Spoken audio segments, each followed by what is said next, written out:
Welcome to Trinity Radio. I'm Braxton Hunter. I'm so excited to be with you all today as we're going to have an interesting debate on a topic that is very much a hot button issue in our culture today. And specifically, the title of this debate, the proposition, is the terms man and woman are references to mature human males and females, respectively, rather than categories of gender as a sociocultural construct. And on top of that, we need to be clear about a couple of definitions that we're using. When we refer to gender in this thesis, what the debaters mean is gender as a sociocultural construct, or rather, I should say, this is what's implied by the thesis.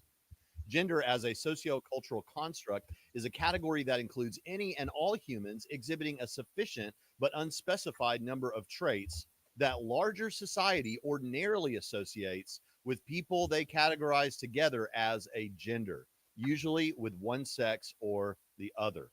And then with sex, what we mean by that is, in the thesis, sex is a biological category that includes organisms whose bodies develop toward production of either small motile gametes, sperms, as with males, or large non-motile gametes, ova, as with females, whether ever successfully producing them or even developing fully functional reproductive organs. And with me to debate that, I have Chris Date, who I'm excited to have here with us, and Matthew Adelstein. Now, I have some more information and links for them in the description for this video, but you should know that that Chris Date also runs Rethinking Hell, a very prominent ministry in the theological realm that has to do with how we understand the nature of hell, as the title implies. He also runs the YouTube channel Theopologetics, and you learn something every time that you watch one of those videos. And so I encourage you to check that out. And Matthew Adelstein has a blog that is linked in the description, Bentham's Bulldog, and I hope that you'll check that out as well. Gentlemen, welcome to the show. Thanks for having me. Thanks for having me. Appreciate it. Glad you all are here. And so we'll begin now with Matthew going into, with Chris going into, I did that again, forgive me, but we'll start with Chris as he is going to tackle this first. Chris, starting right now, you'll have 20 minutes, and then we'll have 10 minutes after Chris and Matthew each have 20-minute openings. We'll have a round of 10-minute rebuttals. Then we'll have 30 minutes of open discussion. That's the really fun part. After that, we'll have 5 minutes apiece closings, and then we'll have Q&A if we have time for that. So get your questions ready. And I'll start the timer, Chris, with your first words whenever you're ready. Okay, well, as you said, the debate thesis today is the terms man and woman are references to mature human males and females, respectively. By mature, we mean capable of reproduction. By males, we mean those whose biology is developed in the direction of producing sperm, and females are those whose biology is developed in the direction of producing eggs. The thesis goes on to say that these are what the terms man and woman refer to, rather than to categories of gender as a sociocultural construct. This is what's known as a disjunction, and it might give me a little bit of a weak spot in affirming the thesis today, because if my opponent wishes to, he could just say, well, the semantic ranges of man and woman include construct meanings, even if they're a minority meaning. And so therefore I can just deny the disjunction and win the debate, because both things are true, not one or the other. I would argue, however, that that's really an uninteresting debate, and that the debate that really matters, given the current moment we're in, is the words primary or most important or significant meanings. Their meanings as used throughout daily life, and perhaps most importantly, the words meanings as used in public life and in policy. And what I'm going to argue, based on 3 lines of reasoning, is that the sex-based meanings of man and woman best fit these criteria. Number 1, because they're ubiquitous, that is, they're universal across time, culture, and language. Number 2, they're organic. They come naturally to humans because humans are a sexually reproducing species. And thirdly, they have greater utility than the alternatives because they're more workably useful in public life. So let's begin with the ubiquity of the sex-based meanings, meaning that they're everywhere. And we can look at lexicography as a start. That is, we can look at the definitions listed in dictionaries across time and languages. We might begin with a little bit of a historical survey at English dictionaries beginning in at least 1668, where the words man and woman have their sex-based definitions. That's John Wilkins's dictionary. Nathan Bailey in 1731 has the sex-based meanings of man and woman.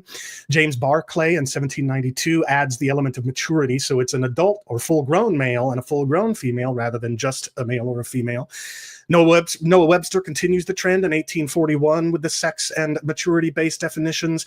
John Ogilvie in 1895 follows suit. Merriam-Webster continues the trend in 1938, and as recently as 1989, the Oxford English Dictionary has the sex and maturity-based definitions of man and woman.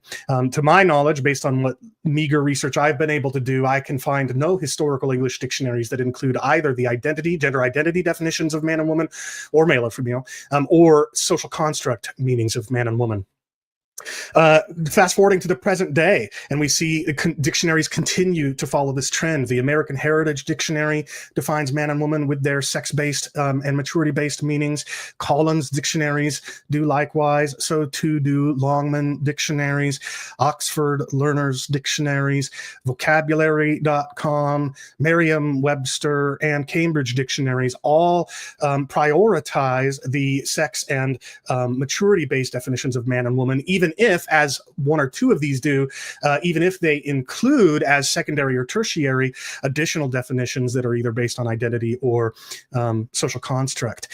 And the reality is that the same is true of dictionaries of other languages. So Danish dictionaries, in their lists of definitions for their Danish words for man and woman, you will find the sex and maturity-based definitions.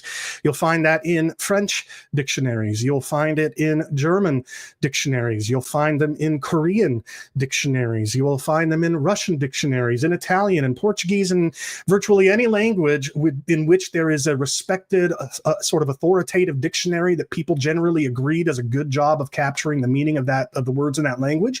And you will find that in their listings of the words for man and woman, they offer the sex and maturity-based definitions. So what we see is that sex-based definitions of man and woman are preeminent throughout English dictionaries of the past, English dictionaries of the present, and dictionaries of other languages. But let's turn from lexicography to linguistics. And I want to argue here that the scientific study of languages reveals the ubiquity of the sex-based meanings of man and woman. And this starts with the observation that a socially constructed identity is going to vary widely from culture to culture if it exists in multiple cultures in the first place.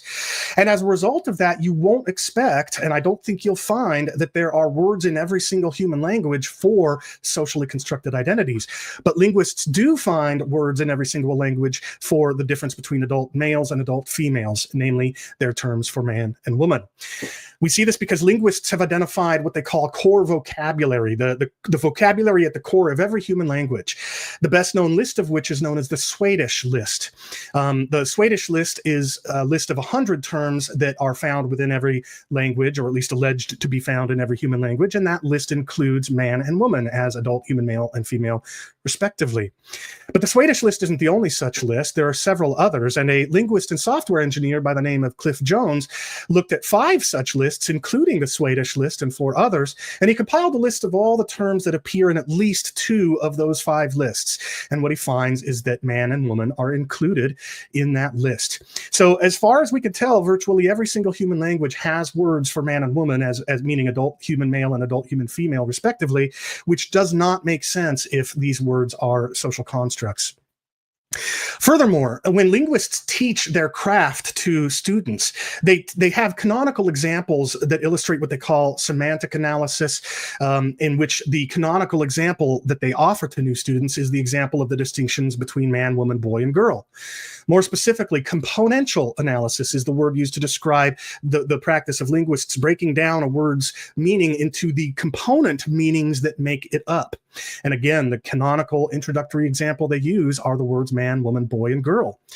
So introductory linguist textbooks routinely have a figure something like the one on the screen right now, wherein man is broken down into the components human, male, and adult, and woman is broken down into the components human, not male or female, and adult. So what we see is that whereas socially constructed identities just won't exist in every language because socially constructed identities vary so widely from culture to culture, by contrast, linguists do observe that words for man and woman as adult males and adult females exist in every language. Meanwhile, in addition to that, semantic or componential analysis is introduced by linguists using the sex-based definitions of man and woman. And I think that linguists are in a position to know a little something about what words mean. One third line of reasoning that I want to appeal to is that of human behavior, which I think in public demonstrates the ubiquity of the sex-based meanings of man and woman, beginning with law. When Title IX was enacted in 1975, it prohibited discrimination on the basis of sex, but it carved out a category of exceptions for organizations that have traditionally limited their membership to members of only one sex. Specifically, it calls out the Young Men's and Young Women's Christian Associations, that's the YMCA and the YWCA, not to mention Boy Scouts and Girl Scouts, proving that the crafters and the approvers of Title IX understood men and women to be sex-based terms, not social constructs. 2 years later, after the NCAA challenged Title IX, the U.S. District Court for the District of Kansas ruled against the NCAA, using the terms man and male interchangeably, woman and female interchangeably, and using both of those categories as sex categories, not social constructs. Almost 20 years later, in 1996, when Brown University was sued for discriminating against women, the U.S. Court of Appeals for the First Circuit ruled against Brown University, used women and females interchangeably, men and males interchangeably, and even called women the underrepresented sex. So we can see Title IX is an example, and I think you'll find this all throughout our legal history. The terms man and woman have sex-based meanings, not construct-based meanings. Turning to the public behavior of writing or of publication, if you do a survey of books that have the title man or woman in it or some variation thereof, the vast overwhelming majority of them are going to assume readers understand them to be sex-based terms. In her book, Invisible Women, Data Bias in a World Designed for Men, Caroline Perez argues that the environments constructed around us have been designed to meet averages that men meet, not women. Shelves are higher because they're designed for male average height rather than female. But so clearly, the only reason this argument even makes sense is because man and woman have they're sex-based terms, not social constructs, because they're dealing with the biological differences between males and females in a sexually dimorphous species as humans. The book Unwell Women, Misdiagnosis and Myth in a Man-Made World, it's the same idea. It argues that the medical practice is disfavorable to women because it is largely attuned to the medical needs of men. But that only makes sense if men and women are biological categories, sex categories, rather than social constructs. And in her book entitled How Male Privilege Hurts Women, you can see Kate Mann right there, contrast male with woman. She could just as easily have said how privilege of men hurts females, right? She's using men and women as interchangeable with males and females, respectively. And I think you'll find that all throughout literature.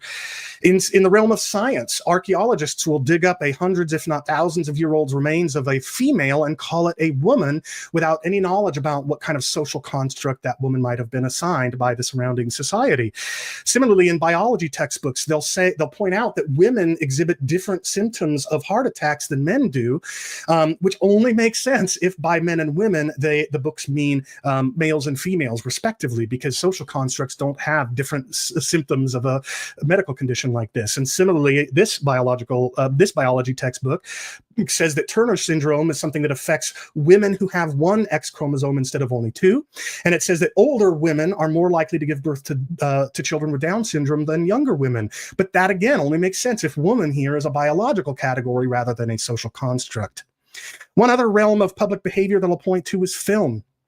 In movies, all throughout film, you'll find man and woman being terms that describe the result of maturing from a younger age. That's how you grow up to be a man. When a girl becomes a woman. So you can see the maturity component of the terms man and woman, and you also see the reproductive or sexual component. In the movie Rush Hour 3, for example, when Chris Tucker's character sees Jackie Chan's character go into a hotel room with a woman, putatively to have coitus with that woman, he says, "Today my boy becomes a man." And you see this kind of language all throughout film, indicating that man and woman are biological and sex categories rather than gender categories.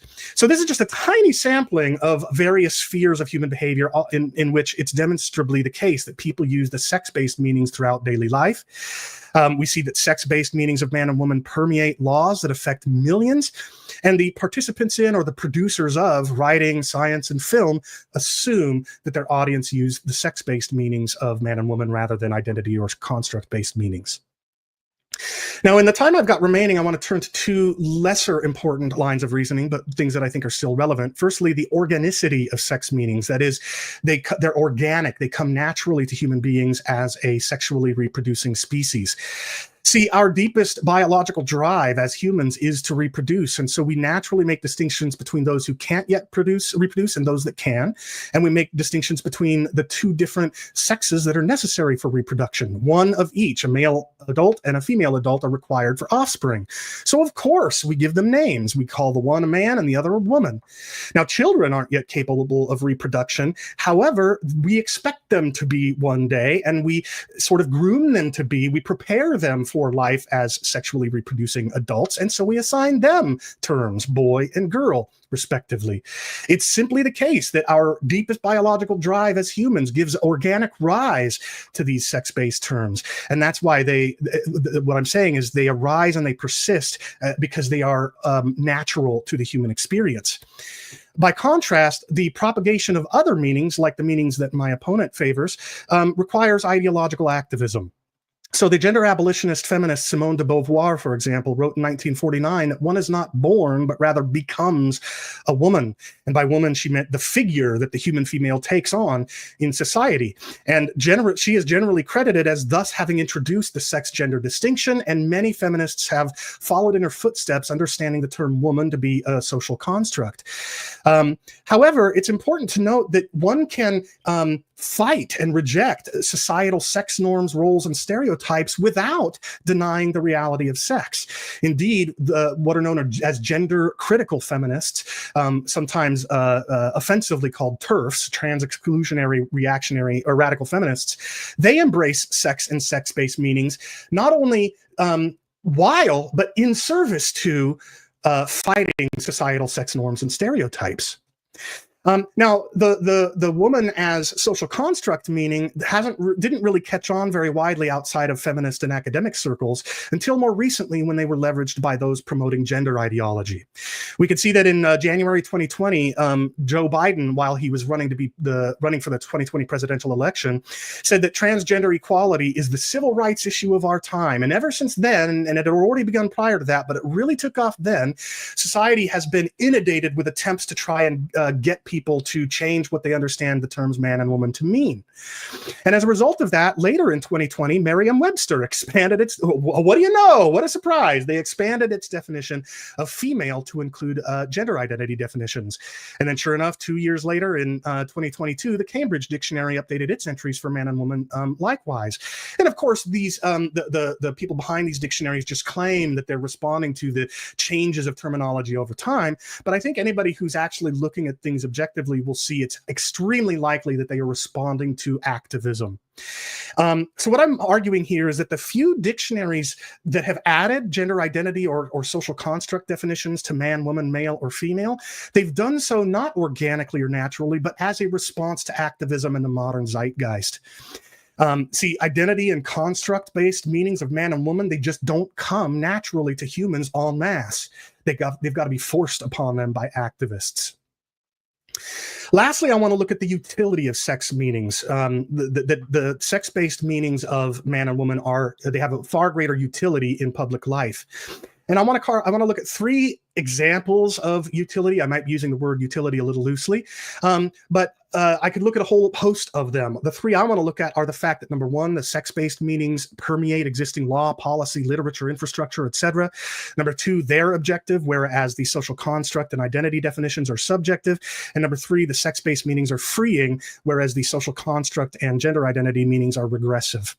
So when I talk about permeation, what I'm saying is what I already observed earlier, that sex-based meanings permeate existing law, policy, and so forth.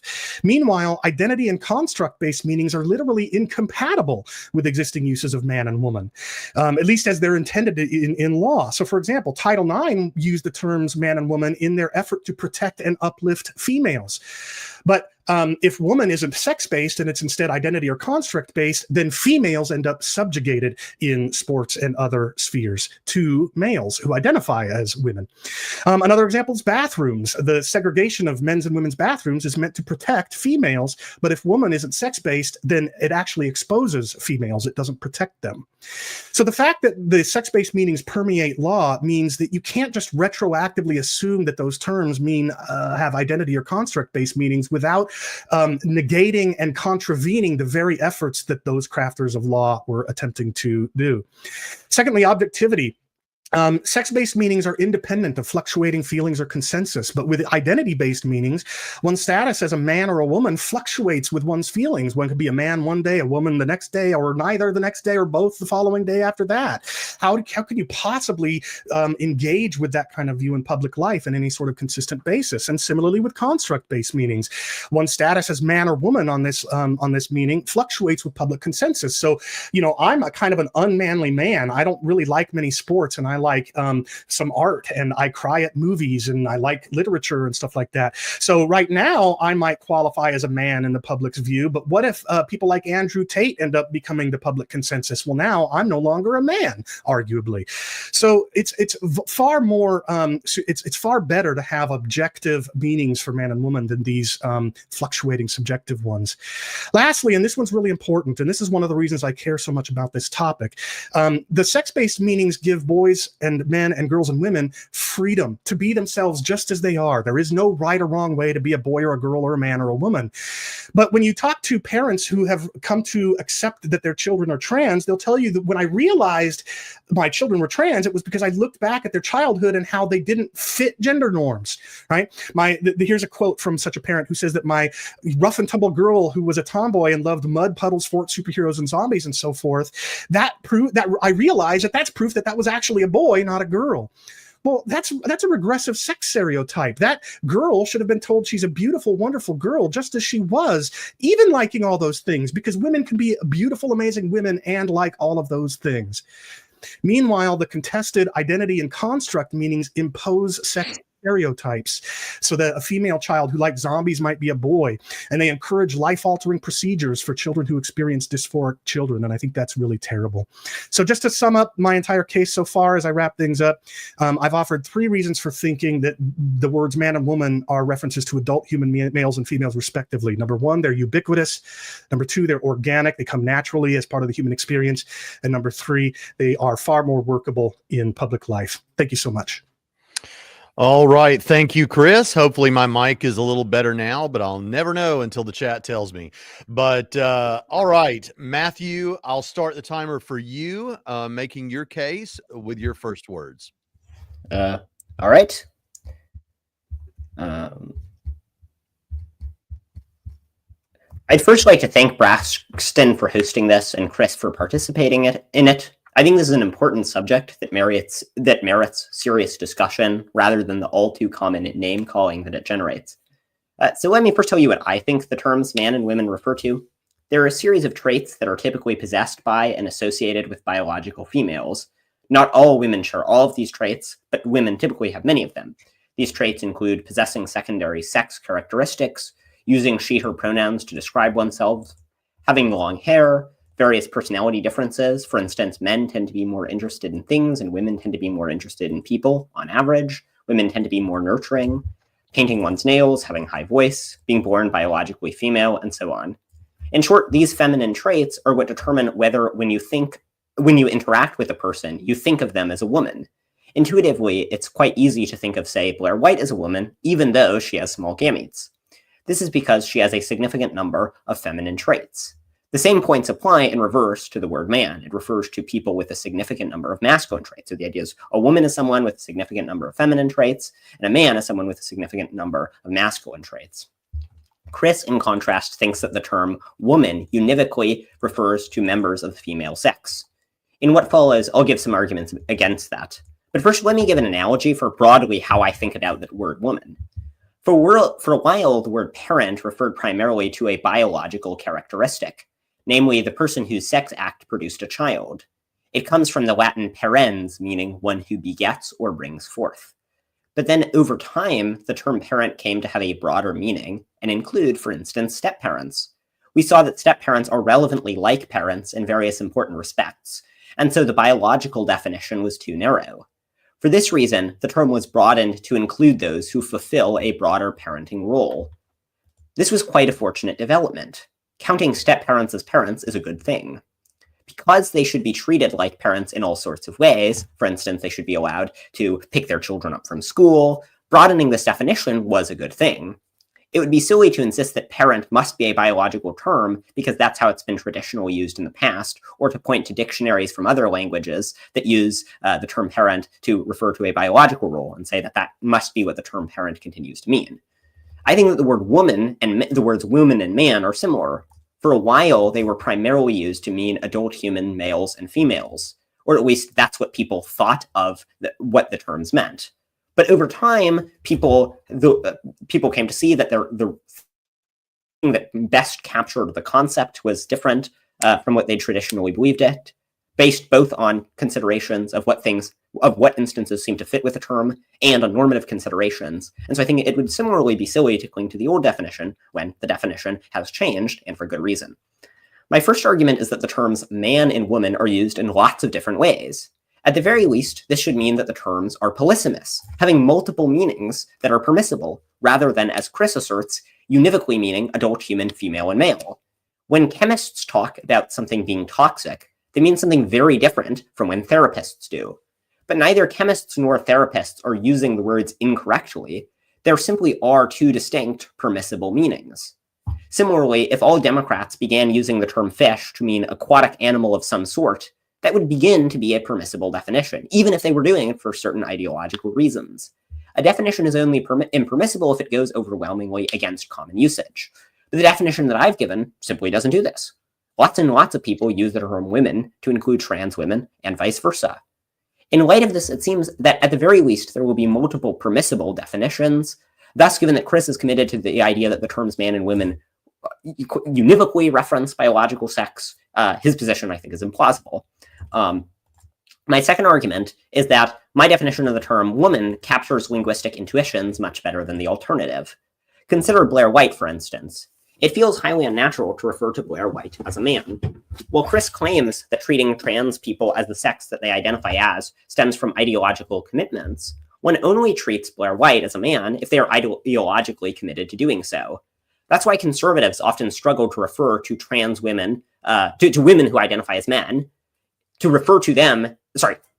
they often struggle to refer to people who are biologically male but identify as women as men because they seem like women so much. Similarly, consider Buck Angel. Buck Angel sure does not seem like a woman, yet Buck was born female, and there are many other people like this, Janet Mock, for instance. There are all sorts of other ways that Buck Angel seems like a man. For instance, most people would hope that Buck would use the men's restroom, but presumably it should be men that are using the men's restroom. Similarly, if a male was attracted to Angel, they'd probably be gay. But being attracted to women generally doesn't make a person gay. Now, this isn't totally dispositive. You can imagine cases where being attracted to a woman really would be evidence that a person is gay. For instance, if the person looks really, really like a man. But if a person very consistently has a feature that makes one gay if they're attracted to them, makes it so that they should use the men's restroom, well, it seems natural to simply conclude that they are a man. A definition that implies that Buck Angel is a woman and Blair White is a man simply doesn't fit with common usage. It would be highly unnatural when asking about Blair White to say, who is that man?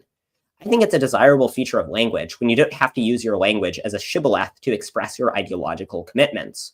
When people use land acknowledgements, they're doing little more than signaling their ideological commitments.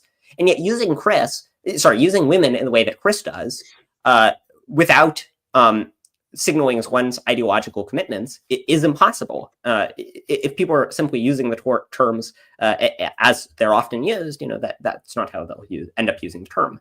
If you find yourself having to go out of your way to use pronouns differently from the ones a person uses to identify themselves, something has gone badly wrong.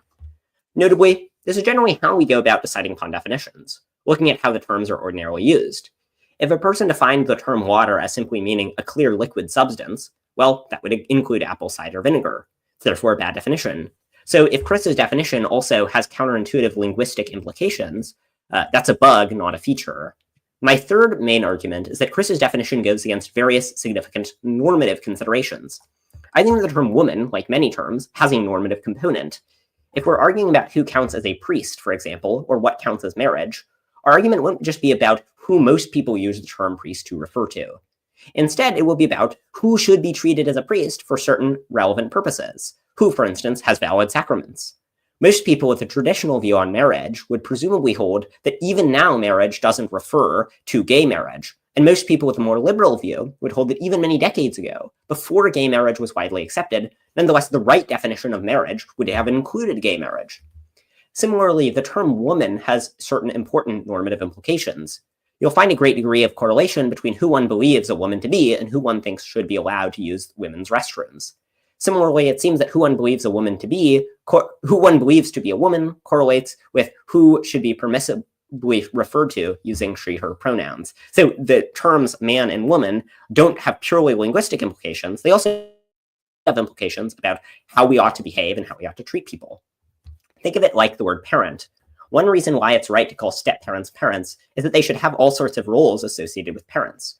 Normative considerations are relevant to deciding whether step-parents count as parents. Now, this isn't to say that trans women should be treated the same as cis women in all contexts. Step-parents are parents, but if one needs a blood transfusion from a parent, then step-parents won't do.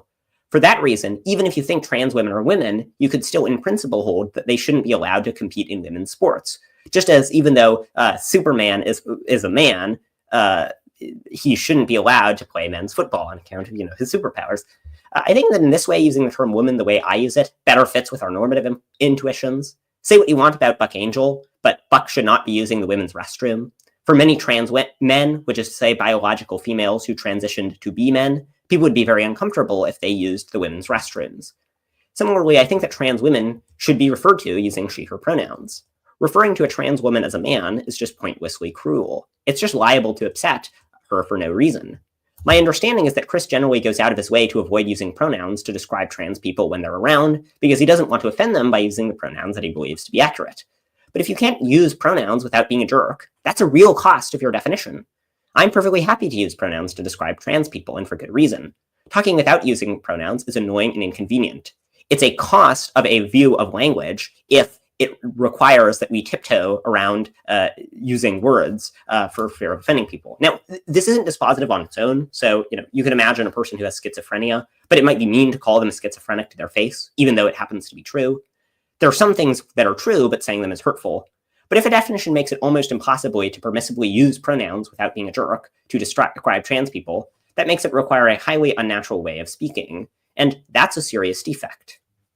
My fourth main argument is that using the term woman to refer to adult human females gets the wrong result in certain far-off sci-fi cases. Now, this may sound completely irrelevant. If a definition gets the right result in all the normal cases, who cares if it gets the wrong result in weird science fiction scenarios? But far-off cases are often used to assess definitions. When discussing the definition of knowledge, for instance, philosophers often discuss highly strange cases involving hallucinations and fake barns. When discussing the meaning of water, philosophers discuss cases where there's a clear liquid made of chemicals other than H2O. If a person defined the word woman as an adult human female in the observable universe, even though all actually existent women are in the observable universe, this would be a bad definition because there could be women outside of the known universe. Thus, if the definition of the word woman as adult human female and of man as adult human male have counterexamples in far-off cases, then the definitions are wrong. It doesn't matter if those cases don't actually arise in the world. Now, the first case that strikes me as an obvious counterexample is Superman. Superman is clearly a man, but he presumably doesn't have small gametes. Certainly he's not an adult human male, as he's not even a male. Thus, the definition of men as adult human males can't be right, as there could be non-human men. A second counterexample. Suppose that Jesus had become incarnate as a person who produced no gametes at all. Chris defines a man as someone with a body developed towards production of typically small motile gametes. If Jesus himself made a body that didn't produce small motile gametes, it seems that his body couldn't be developed towards the production of small motile gametes. After all, if God makes something for purpose X, it's hard to see how it could be made for some purpose other than X. Similarly, if God made Adam without the ability to produce small motile gametes, and without some specific genetic defect preventing his production of small motile gametes, it would seem absurd. It would seem on Chris's definition that Adam wouldn't count as a man. But this is absurd. A third counterexample. Imagine that I, perhaps the single most masculine male in the history of the species, got into a serious car accident. My entire body was destroyed. Only my brain was preserved.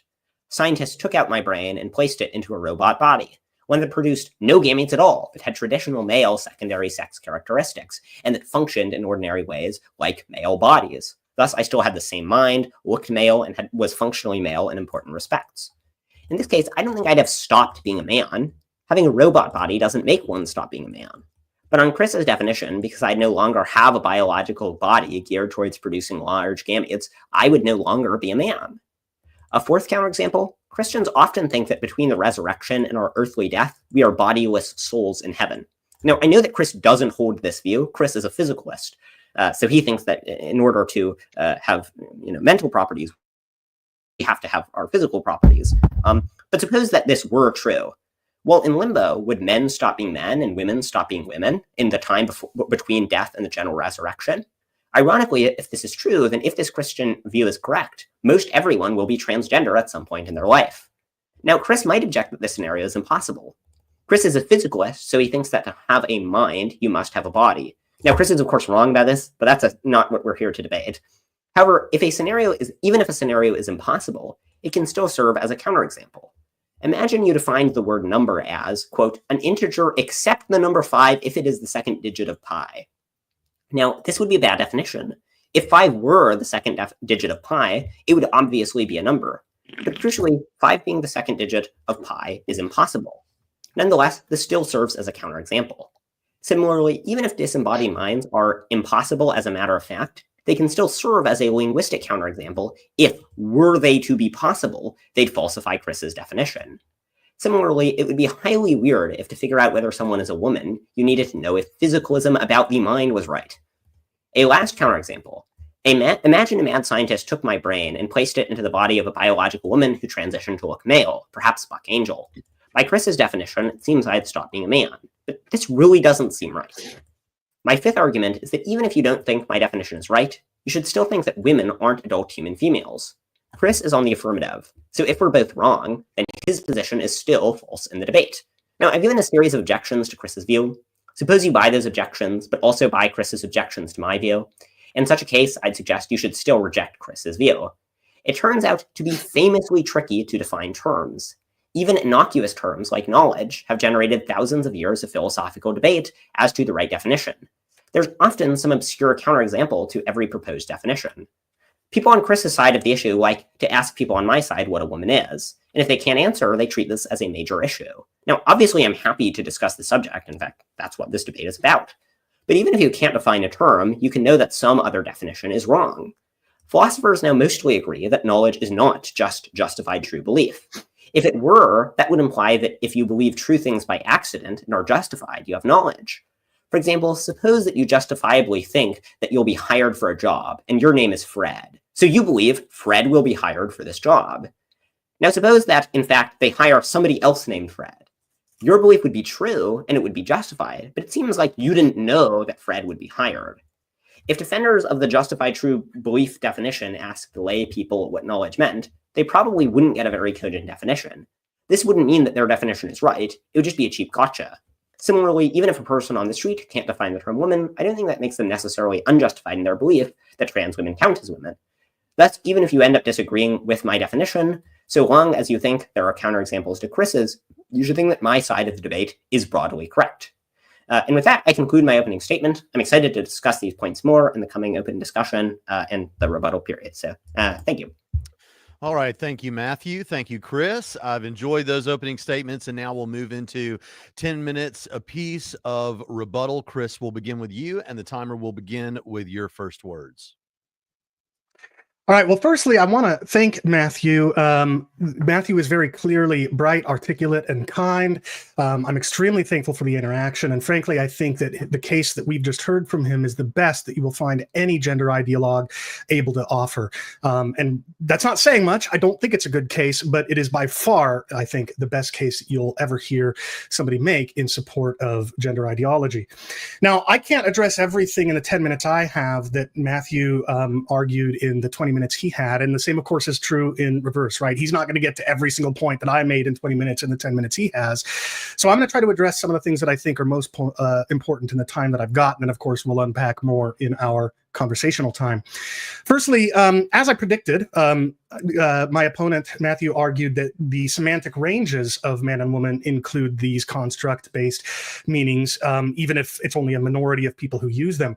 But as I explained in my opening, that isn't really an interesting debate. It's very clear that in our cultural moment right now, what matters is how the words are predominantly used and how they're used in public life and policy. Secondly, as I argued in my opening, the identity and construct-based meanings of man and woman have only become popular in certain circles as a result of ideologically motivated activism. They didn't come naturally to humans. They had to be foisted upon them by people with agendas. Now, those agendas aren't always bad. Those who, the feminists who are abolishing gender are doing so because they're trying to fight regressive sex norms and stereotypes. But as I explained, and as the existence of TERFs proves, you don't have to deny the reality that these words are sex-based in order to fight regressive sex stereotypes and norms. Matthew argued that it's just not the case that English speakers overwhelmingly don't count trans women as women. Actually, I don't think that's true. In 2023, Axios reported that something around 70% of Americans are opposed to letting trans-identifying males compete with women in women's sports and use their restrooms and locker rooms. So now, possibly some percentage of that 70% of Americans would nevertheless be comfortable calling trans-identifying males women, trans women, but it doesn't mean that they're comfortable doing so. They may feel like they're forced to in order to not get canceled or otherwise punished for speaking the truth. And even those that do genuinely think the word woman can apply to trans-identifying males, they've only done so because they have been wrapped up in the movement started by these ideologically motivated activists. Finally, Matthew argued that it's tricky to define terms. And yeah, that's interesting. That's true. But what's interesting is how untricky it is to define man and woman, as evidenced by the fact that every single language has a word for man and woman and means adult human male and female, as linguists attest. Again, it's linguists, the ones whose job, whose profession it is to study language, who will use the terms man and woman as the introductory example of componential analysis when teaching new students of linguistics. That the word man comprises the component meanings male, adult, and human, and woman comprises the meanings female, adult, and human. So evidently man and woman aren't actually that tricky to define unless you're motivated to find a reason to not like those definitions. All right. Now, Matthew also argued that the word parent originally meant biological parent. Well, I'm not sure that's true. If you look at the New Testament, for example, it talks about the Father of Jesus Christ, God, having adopted us as sons, and we're able to call him Father as a result, and yet he's our adopted Father, according to the New Testament. So at least 2,000 years ago, people were perfectly fine with the idea of parenthood being adoptive. But let's grant Matthew's argument for a moment and say that, sure, parent used to mean biological progenitor, right? Father used to mean male progenitor and mother used to mean female progenitor. But even if that's true, it wouldn't take long for humans to realize, oh, wait, the primary functions, the most important things about what a mother or a father does is not actually the process of siring or bearing the children. It's rather raising them. And so, of course, they're going to develop an understanding of parenthood, motherhood, and fatherhood that is functional rather than biological, that that anybody whose job it is, whose role it is to raise someone, is actually fulfilling the most important aspects of what it means to be a parent, a mother, or a father. The same, however, isn't true of man and woman. There's nothing about the terms man and woman that are that merit a better definition than the ones that every single human language all throughout time has prioritized. There's just no benefit. There's no good reason to do it, at least no good reason that doesn't suffer from even worse downsides, like, for example, exposing girls and women to men and boys who think that they are girls and women. Now, Matthew argued to our linguistic intuitions. He said it seems implausible to call Blair White to call her a man. Well, but he denies he's a man.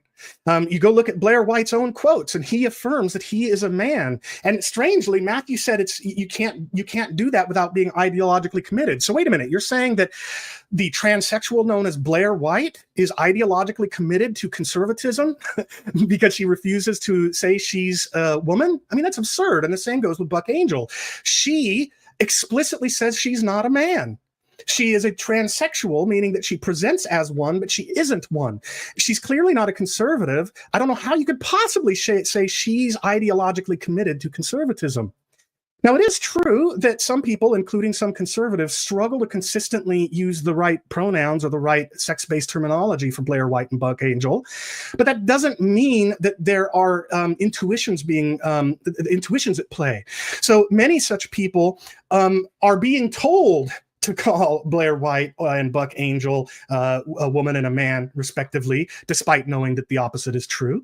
And so they're caving into the political correct zeitgeist in order to avoid negative consequences. Many others will first encounter them and see what look like a man and a woman, and so call them a man and a woman. But when it's revealed to them that these are, in fact, the opposite sex of what they present, they will change the words that they use to describe them. And again, even if they don't, there's no telling to what extent that's just because they're doing so for fear of being canceled or suffering negative consequences. And then one last thing Matthew says about Blair White and Buck Angel is the issue of sexuality. So if you're a woman, a female, and you find yourself attracted to Blair White, who is a male who presents with a sexual, a female outward appearance, Matthew says that if a woman is an adult human female and an adult human female finds Blair White attractive, then she must be homosexual. This is absurd. That's obviously not true. Almost all of us have experienced the weird experience of finding mannequins somewhat attractive, right? If you see a mannequin that's wearing women's clothing in a store, young boys are going to be kind of attracted to that. Does that make them sexually attracted to inanimate mannequins? No. The mannequin is dressed up like the sex to which they're attracted. I remember in the movie Wayne's World, I think it is, Garth asks Wayne if he thinks if he ever, when he saw Bugs Bunny dressed up as a woman, he found him a little attractive, and Wayne laughs it off and says no. But the point is, Garth, by being attracted to Bugs Bunny wearing a dress, doesn't mean that he is that he's attracted to beasts, that he's participating in bestiality. It just means that this character is dressed up as the sex to which Garth is attracted. I mean, just think about, for example, I want to be careful here not to be too explicit, but devices, things that you can buy that look like women at stores that you can then take home and engage in coitus with. Men who do that aren't attracted to inanimate objects. They're attracted to women. It's just that these inanimate objects are made to look like women. And so likewise, if a woman finds Blair White or is attracted to Blair White, let's say, or sorry, if a woman is attracted to Buck Angel, who's in fact a female, that doesn't mean that she is homosexual. It just means she's attracted to men, and Buck Angel looks like a man. This whole idea that somehow Blair White and Buck Angel prove that we've got these intuitions is just absurd, and it totally neglects the idea that we can be attracted to what somebody looks like as distinct from what they actually are. Normative implications in bathrooms. First, letting many trans-identifying males into women's bathrooms just isn't workable. There is no sufficient consensus that, first of all, woman is a social construct to begin with, or number two, if my opponent's definition should be what's used, how many of these various characteristics need to be recognized by society at large, and what percentage of society at large. It's all subjective and arbitrary. There's no way to make that work. Secondly, there are alternatives that uphold the dignity, as trans allies understand it, of trans-identifying males, like co-ed bathrooms and single occupancy bathrooms. And finally, even if one concedes that a small number of trans-identifying males really should be permitted to use women's spaces, there can be a way to concede that without expanding the definition of woman. I'm out of time, so we'll discuss more in the time the time we're going into now, or after Matthew's rebuttal.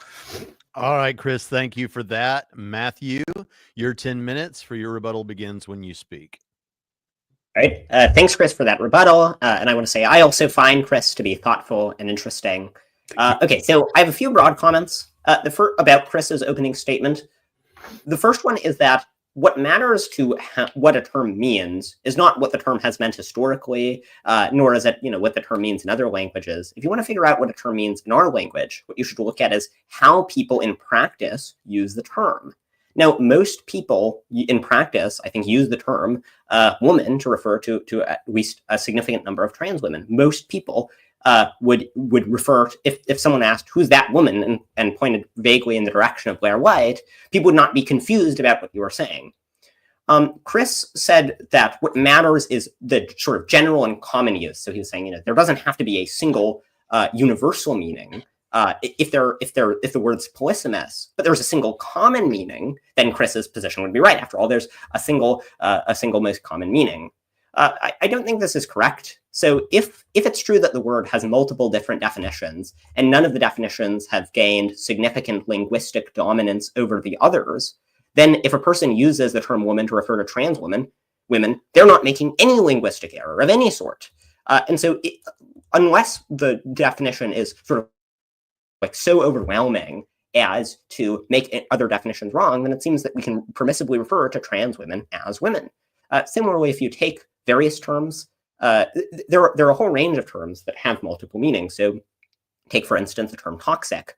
The term toxic can be used differently by chemists and by therapists. It would be silly to say that because the term as used by therapists is more common than it is as used by chemists, or the other way around, that means that the position that the term univocally refers to chemistry or therapy, it as used in the context of chemistry or therapy. It would be silly to make that argument, and I think the same thing about Chris's argument. If there are multiple permissible meanings, then it's not true that those who use the term women as in the way I do are making an error of any sort.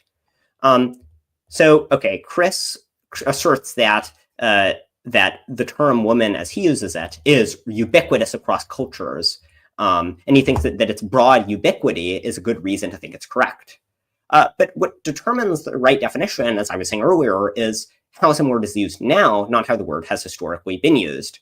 The example of the term parent is a good one. Even if we discovered that in other languages and in most of past history, the term parent referred to a biological function, referred to whoever it was that begot a child, that would tell us nothing about what the term parent means in our language. Definitions can change, and we often change definitions for various moral reasons.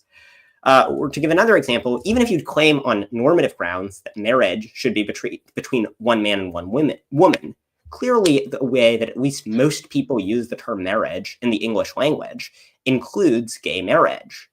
And so what that example illustrates is that for terms that have significant social implications, their definition often changes.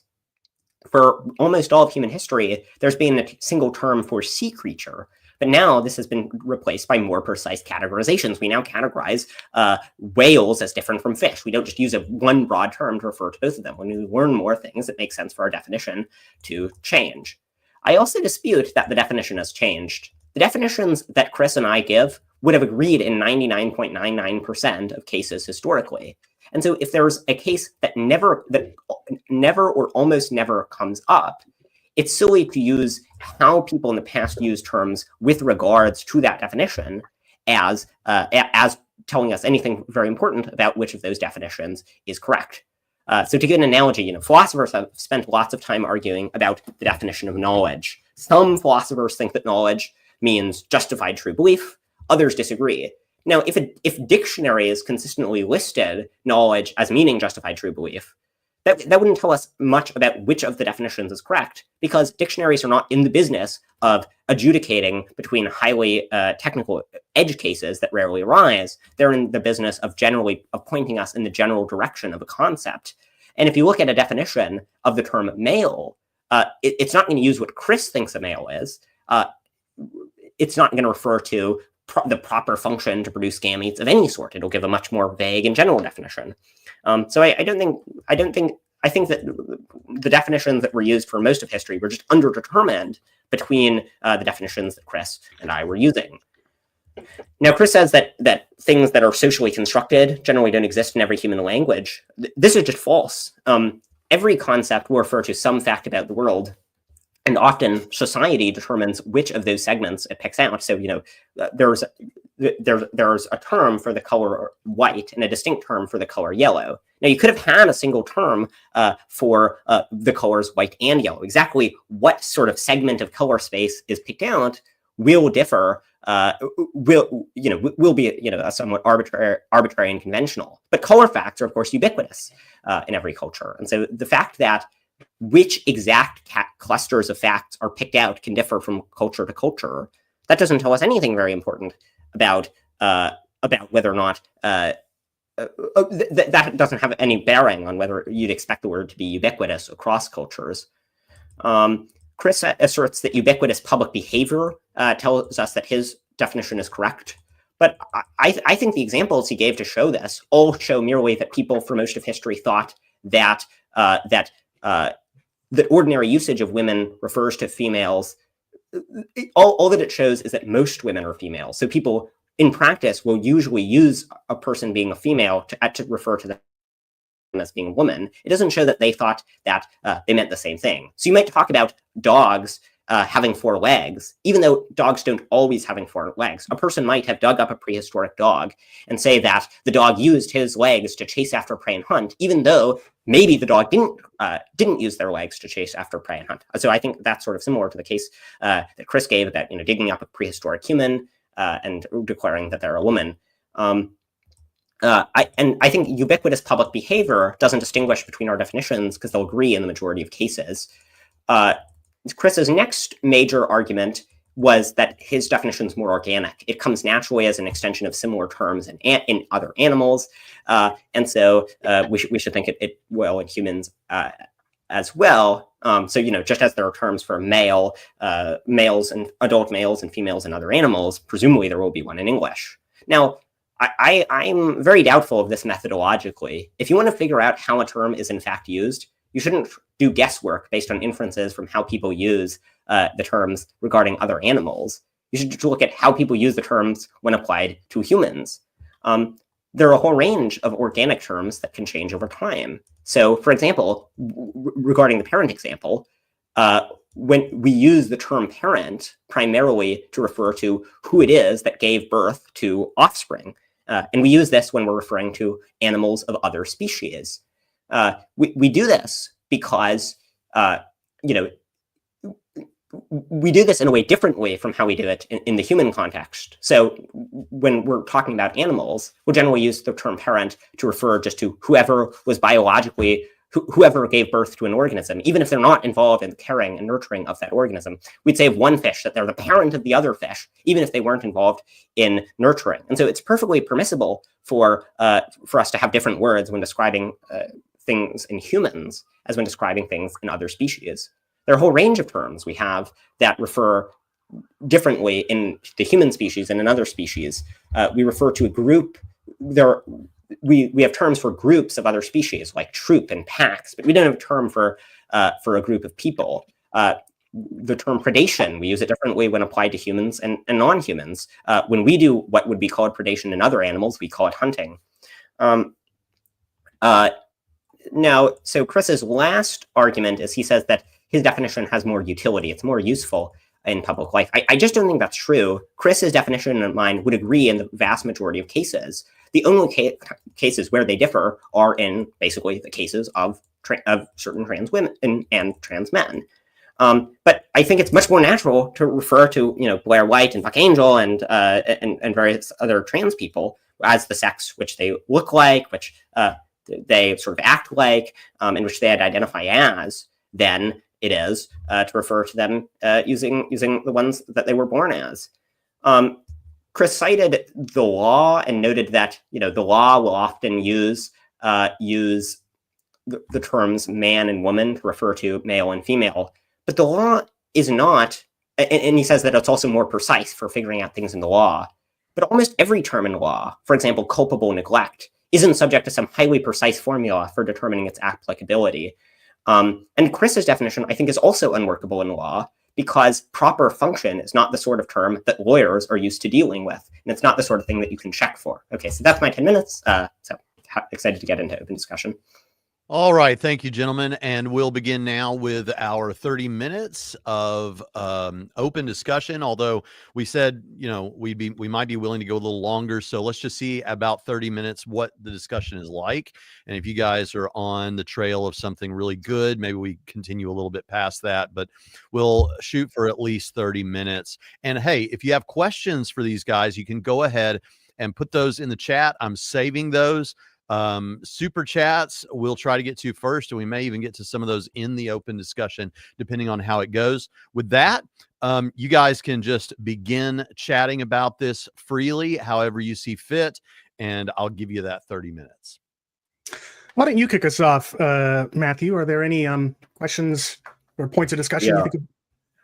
Yeah, so I obviously, many directions we could go with this. Yeah. But I particularly want to ask about my fourth argument about certain imagined counterexamples. Sure. So take, for example, the case that I gave where imagine that God had, when creating Adam, not created Adam with any gametes, or when Jesus was becoming incarnate, not created Jesus with any gametes. Would that mean that Adam or Jesus was not a man? Well, in such a world, it would be a different world than the one that we're in. And as such, the definitions of male and female, of man and woman, may be very different. We just don't know. The fact of the matter is we're in a world, at least in the Christian worldview, in which Adam and Jesus were both created with bodies developed toward the production of sperm.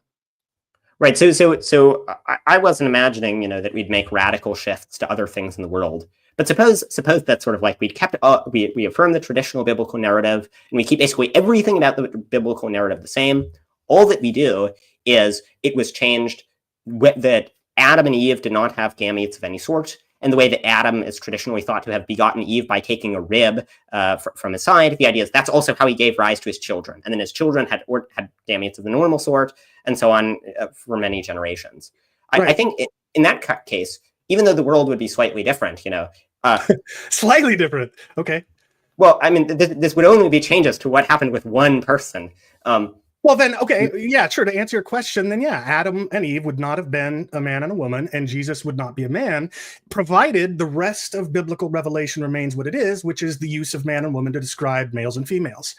So in a biblical worldview in which the only thing that changes is Adam and Eve don't produce gametes and Jesus doesn't produce gametes, or more precisely, their bodies aren't even oriented toward the production of gametes. But if everything else remained the same, and the Bible continued to call men those whose bodies are developed toward production of sperm, and women those whose bodies are developed toward ova, then yeah, by definition, it would be the case by Bible's own terms that Adam and Eve are not a man and a woman, and Jesus isn't a man. As it is, though, the whole point of Jesus in a Christian worldview, which is of course not really the focus of our debate right now, is that Jesus is an incarnate man, and he does in fact have a body, or at least we have every reason to think he had a body developed toward the production of sperm. So I just don't think that this argument holds up. You might get somewhere a little more interesting with something wholly imaginary like Superman or something, and if you want to go down that road, we can discuss it. Yeah, well, so I'll just say I think that's quite a significant cost of the view. Where if we imagine that Adam just has looks male, has male secondary sex characteristics, but we just change whether he naturally is disposed to produce gametes. It would seem utterly bizarre to then refer to Adam as a female, or sorry, not as a female. That's not a male. At the very least, as not a male. And unless throughout the rest of the Bible, it uses male and man to refer to people whose function is to produce sperm. And that's the scenario you gave me. Now, if you want to say Adam and Eve are created without the capability of producing gametes, and the rest of the Bible no longer uses the terms man and woman to describe people that can reproduce, but instead, I mean, Matthew, for example, I think you're at least trivially enough familiar with scripture to know that those same opening chapters of Genesis distinguish between male and female in terms of reproduction. So what you're asking me is to not just imagine that Adam and Eve aren't capable of producing gametes, but that reproduction isn't by gametes at all. That's why I said you're asking me to envision a radically different world, at which point we'd have radically different terminology. Well, I don't think the Bible does not specify the gametes that Adam and Eve or Jesus had. Sure it does. Well, okay, it doesn't say what gametes Jesus had, but it does call him an incarnate male and a man, and the Bible does refer to man's gametes as his seed. This is in fact biblical terminology. In fact, as I said at the beginning, those opening chapters of Genesis, not just Genesis 1-3, but up to the flood narrative, they explicitly identify male and female, man and woman as reproductive categories. Noah is instructed to bring 2 of every animal into the boat, a male and a female, because that's what you need to reproduce. So again, if you want to ask me, okay, go ahead. I mean, I don't think that's quite relevant to the point I was making. I agree that, like, as a matter of fact, you should expect that that Adam and Eve, that both Adam and Jesus, were men, and that they had gametes of the ordinary sort. The point is just that if we imagine a scenario where we sort of keep everything else minimally the same, and we just ask, we can imagine they're not biblical characters, or imagine this of there's a person who God creates via special creation who doesn't have the capability to produce any gametes. It would seem utterly odd. I really don't think it would be odd. I assume maybe you're far younger than I am, so this might be way before your time. But are you familiar at all with Star Trek: The Next Generation? My dad has watched it, but I haven't seen any episodes. Do you know who Data is? No. Okay, I think is Data the AI, I think? He's an android. Yeah, he's an android that has the external appearance of a man. He is treated by others by humans around him as a man. At one point, he even has the ability to have emotions. He even has, I think, an artificial genitalia, but he's not a man. He's a robot. And in the same way, just because someone looks like a man, acts like a man, is thought to be a man by the people around him. I mean, if a male in appearance android appeared on our planet all of a sudden, everybody assumed it was a human being and called him a man, that wouldn't make it a man. That's the point I'm getting at. I guess I don't quite. I think whether or not some human-like robot would count as a man would sort of depend on various. Well, then I'm happy to let our audience decide if they think that androids that look like men should be considered men. Well, I think if you would just imagine sort of like a very basic android without any substantial personality, I think there are a lot more details about the case. Okay, so give me the line beyond. Go me the line that an android can cross before which it is not a man, and beyond which it is a man. And mind you, give me that line in such a way that it can apply to policies regarding sex segregated spaces and things like that. Go ahead. Well, okay. Actually, let me address the second part of what you said first. I think that the definition that we use regarding policy will often be very different from the definition that we use regarding from what the right conceptual analysis of the term is. Like, generally the legal system defines terms in often ambiguous and technical ways that don't have to do with how the words are actually commonly used. So certainly, I assume you would not say that the laws that are about men and women should refer to the proper function That's a term you've used to describe my view. I don't actually use that description. Didn't you say? I think you used the term oriented towards producing. Right. Yeah. So if you imagine, and this I take those to be synonyms.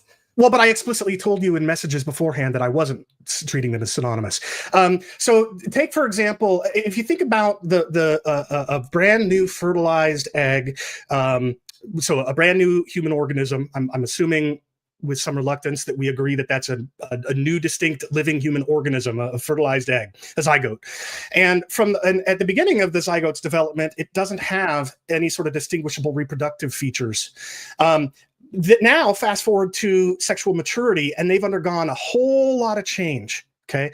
At any point along that process of no sexual differentiation to differentiation of a sort that is capable of reproduction, there's a lot of changes that undergo. And when I talk about oriented toward or developed toward the production of eggs or of sperm, I'm talking about somebody whose biology, even if they haven't yet reached that full level of maturity, you can tell that they were on that pathway or this pathway. It's not about proper or intended function, although as a Christian, I certainly think that's the case. Rather, it's about under which of two reproductive pathways that we observe all throughout the animal kingdom is any given person on. And even amongst intersex people, we can tell whether they're on the one or the other.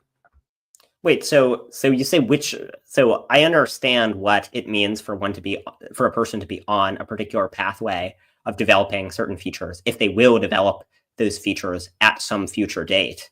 No, that's nonsense. If you kill a 5-year-old male, they're on the pathway. They didn't cease becoming a male when they died. Right. So even though they'll never reach reproductive. Right. So I think if you want to figure out how to make precise the notion of being on the pathway towards X, I think that it will be the sort of thing where there's not going to be some clear and fully objective test. I don't agree because we can see throughout the animal kingdom and in humans what the normal, healthy development of a male reproductive pathway is and of a female reproductive pathway. We know that because we're a sexually reproducing and sexually dimorphous species, that those two pathways are critical to the propagation of species. If one believes in Darwinian evolution, then one believes that this was actually the result of natural selection. The natural selection actually favors variability, and that's why it favored sexual reproduction rather than asexual reproduction amongst animals. So either way, the point is we can look at a fully reproductive male and female and say there's a pathway to that point, and we can place every human being somewhere on one of those two pathways, even if sometimes it's harder to tell than others. I mean, so like, for example, suppose a person has no organ that's capable of producing small motile gametes. Could they nonetheless be on the pathway towards? Of course, because as I'm sure you know, being a college student, there's far more that goes into reproduction, both for males and females, than merely gametes. So you need not only an organ that can produce gametes, namely a testes or ovaries. You also need the pathways, the tubes and things that take things from one place to another. You need the hormones that are necessary to trigger the development of sex differentiation in puberty. You need chromosomal differentiation. There's a whole lot, and whenever somebody says, "Well, look, that male doesn't have testes," that's treating maleness as if the sum total of it is testes, when in fact it's a whole conglomerate of reproductive biology within a person's body. If the point is there's a whole conglomerate of reproductive features, and you sort of like, if you have a sufficient number of those, then you count as a male, because then those make it so that you're I forget the exact term you use, but that you're oriented towards producing small motile gametes. Well, I think figuring out the exact point at which exactly. No, that's obviously not true, Matthew. So imagine. I wasn't done with the sentence. Okay. Yeah, go ahead and finish, Matthew. I feel like you are wanting to get some things out every now and then, and Chris, maybe sometimes a shorter answer if you're able, and we'll just keep trucking. Matthew. Wait, sorry. Actually, Braxton's interjection made me forget what I was going to say. Sorry. Okay, good. Well, just to reiterate, what I was trying to say was that you don't actually need to know what a person's endpoint will be in order to say that they're on the pathway. So, for example, when you observe millions and millions and millions of examples within a species that are able to reproduce because they produce male gametes or because they produce female gametes, and you can look at that and say every single one of those millions and millions and millions of examples has undergone a pathway from A to Z. All right. And along the way, there are various stages of development in all of the various parts of one's reproductive biology that converge to make reproduction possible. And at any point along the path from A to Z, those different reproductive parts look different ways. They're on the process of becoming in certain ways. I wouldn't dispute that in normal cases, it'll be possible to figure out whether or not a person is, which one they're oriented towards. My point is just, being oriented towards is not like a highly precise test where you can figure out in a legal context. Like there's not some single test where you look at, okay, is this one feature possessed? And then you can determine in every case whether they have the feature in question. But I think maybe I agree, but that's because well over 99% of humans aren't difficult to place in that binary. And so, of course, you don't need an extremely legally precise definition every single time you mention the word man or woman. But just because there's a tiny fraction of 1% that doesn't neatly, easily, clearly fit one of the other without closer examination, doesn't mean that therefore the terms, the definitions assumed in those legal documents are therefore faulty. Yeah, well, right. So, I mean, as I was saying before, I don't think. I'm sorry, I said you could have the last part of this, but then you said I wanted to. Well, but I did a lot of talking over and interrupting, so I want to give you more time. So I think that. That the test that you'll use for who should count as a man or a woman in certain legal contexts will be different from what the right conceptual analysis of the term man or woman is. There might be certain legal contexts in which you use the term parent to just refer to biological parents, but that won't tell us about what the right definition is as used in practice. I agree, but that's why I presented a cumulative case and not a case based on one single argument or another. So, for example, if I take you to be saying, and correct me if I'm wrong, that you're perfectly fine accepting legal documentation like Title IX as using man and woman with the sex-based definitions, but you just think that in broader public discourse, what you think is the proper definition of male or female is or man or woman goes beyond merely the sex-based categories. Is that fair so far? I don't know I don't know how I would think man and woman should be defined for Title IX. My point is just however you think it should be defined regarding Title IX. Right. I don't think that'll tell you about what the right definition is in sort of like I know, but the context of how people use words. Okay, so let me try to reframe what you're saying because I want to challenge it. You said so I think what you're saying is, okay, actually, let me back up for a second. Like I said, the original verbiage of Title IX explicitly carves out categories of organizations that have the words boy, girl, man, and woman in their title as exceptions to the rule that you can't prohibit sex discrimination, or you can't discriminate by sex. Isn't that an indication that the crafters of Title IX had sex-based meanings in mind for man and woman? I'm not saying proof. Doesn't it suggest the fact that the crafters of Title IX said you can't discriminate on sex unless you're in one of these organizations that limits their membership to one sex, like the Young Men's Christian Association or the Girl Scouts? Isn't that evidence that the crafters of Title IX had sex definitions in mind when they use the terms man and woman? It sounds like they did have sex-based definitions in mind. Okay, now what I understand. I have no compunction about disagreeing with the definitions of the crafters of Title IX about what the right definition of the term is. Right. And I think even if I agreed with the text of Title IX as written, which I don't know if I do, I'd have to do more reading about it. I don't think that would tell us anything significant about the definition. That's what I'm trying to get at. So you're making it so you're perfectly willing to, I think, concede that it's possible that the vast, massive volume of legal documentation in America where it uses terms man and woman, it's at least plausible, if not likely, that in the vast overwhelming of those circumstances, they had sex-based definitions in mind, but you're saying that still wouldn't tell you what the proper definition is. And I think you take usage in across society as a whole as determining that. Is that fair? So here's an analogy. Suppose that circa 1940 or something, there was some law that was passed that was referenced knowledge as part of the definition. Maybe it was talking about the things that a person had to know in order to be legally culpable. Now, at the time, the definition that was, that was in vogue among philosophers and among, the relevant experts on the subject was justified true belief. So presumably the people who created that law would have had in mind the knowledge as meaning justified true belief when they were trying to sketch out a definition. But that wouldn't tell us whether that's the right definition, because figuring out the right definition to capture how terms are used in all cases is a rather difficult enterprise.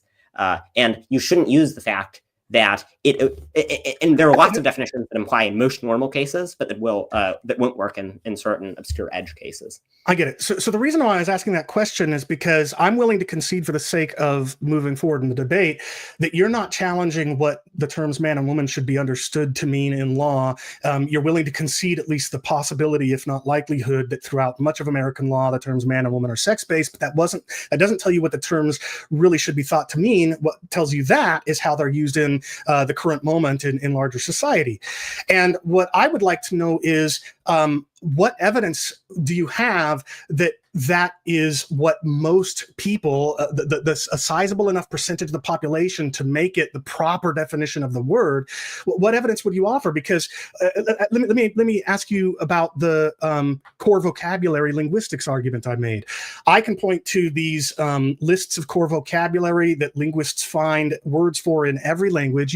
You said it's obviously not the case that there aren't words in multiple languages for socially constructed identities. Can you give me an example of one that appears in one of these lists of core vocabulary?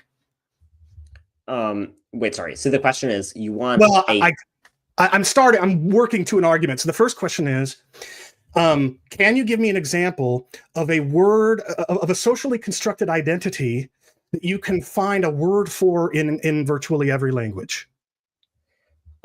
So I think we have to get precise in what we mean by in the sense in which I'm willing to say that gender is a social construct.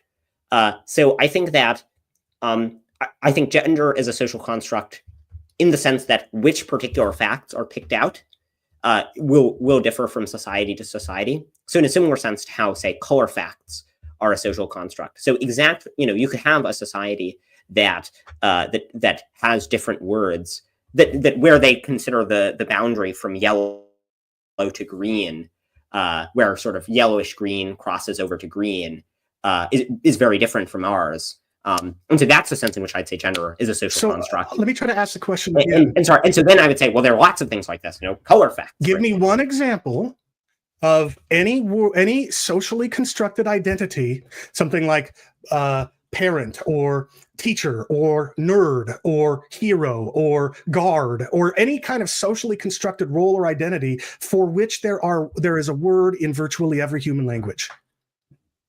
I mean, I'm not an expert. Okay. I don't know. I don't speak other languages. I don't know if there are other ones. I wouldn't be surprised if a term like parent existed in many languages, for instance. I don't know. Okay, well, it's not on the Swedish list, which of course is not the end-all be-all, but is a point of evidence. So the point I'm making here is we're both. I mean, maybe like the word weirdo or something. Nope. I mean, the whole range of. There is no socially constructed identity that you will find in every language, a word for it. Or at least that's the claim I'm making until you can produce otherwise. But here's the point I'm getting at, Matthew. You and I are both making a claim, and a claim based on an agreement, namely that the proper definition of a word is determined by wide usage. And I agree with you that on its own right, the history of a word's meaning or how a word is used in this language or that or whatever, on its own isn't an argument that proves my case. But they are part of a cumulative case, and the cumulative case I offered is that every culture around the world has this distinction in terms between adult males and adult females. Every language. And that's an argument in favor of the claim that the terms that humans use for man and woman in the case of English or their counterparts in other languages are sex-based, because that distinction appears in every single language. Meanwhile, you have used the phrase like most people repeatedly throughout your arguments, and I'd be interested in some evidence that most people. Give me some evidence. I guess this is the question.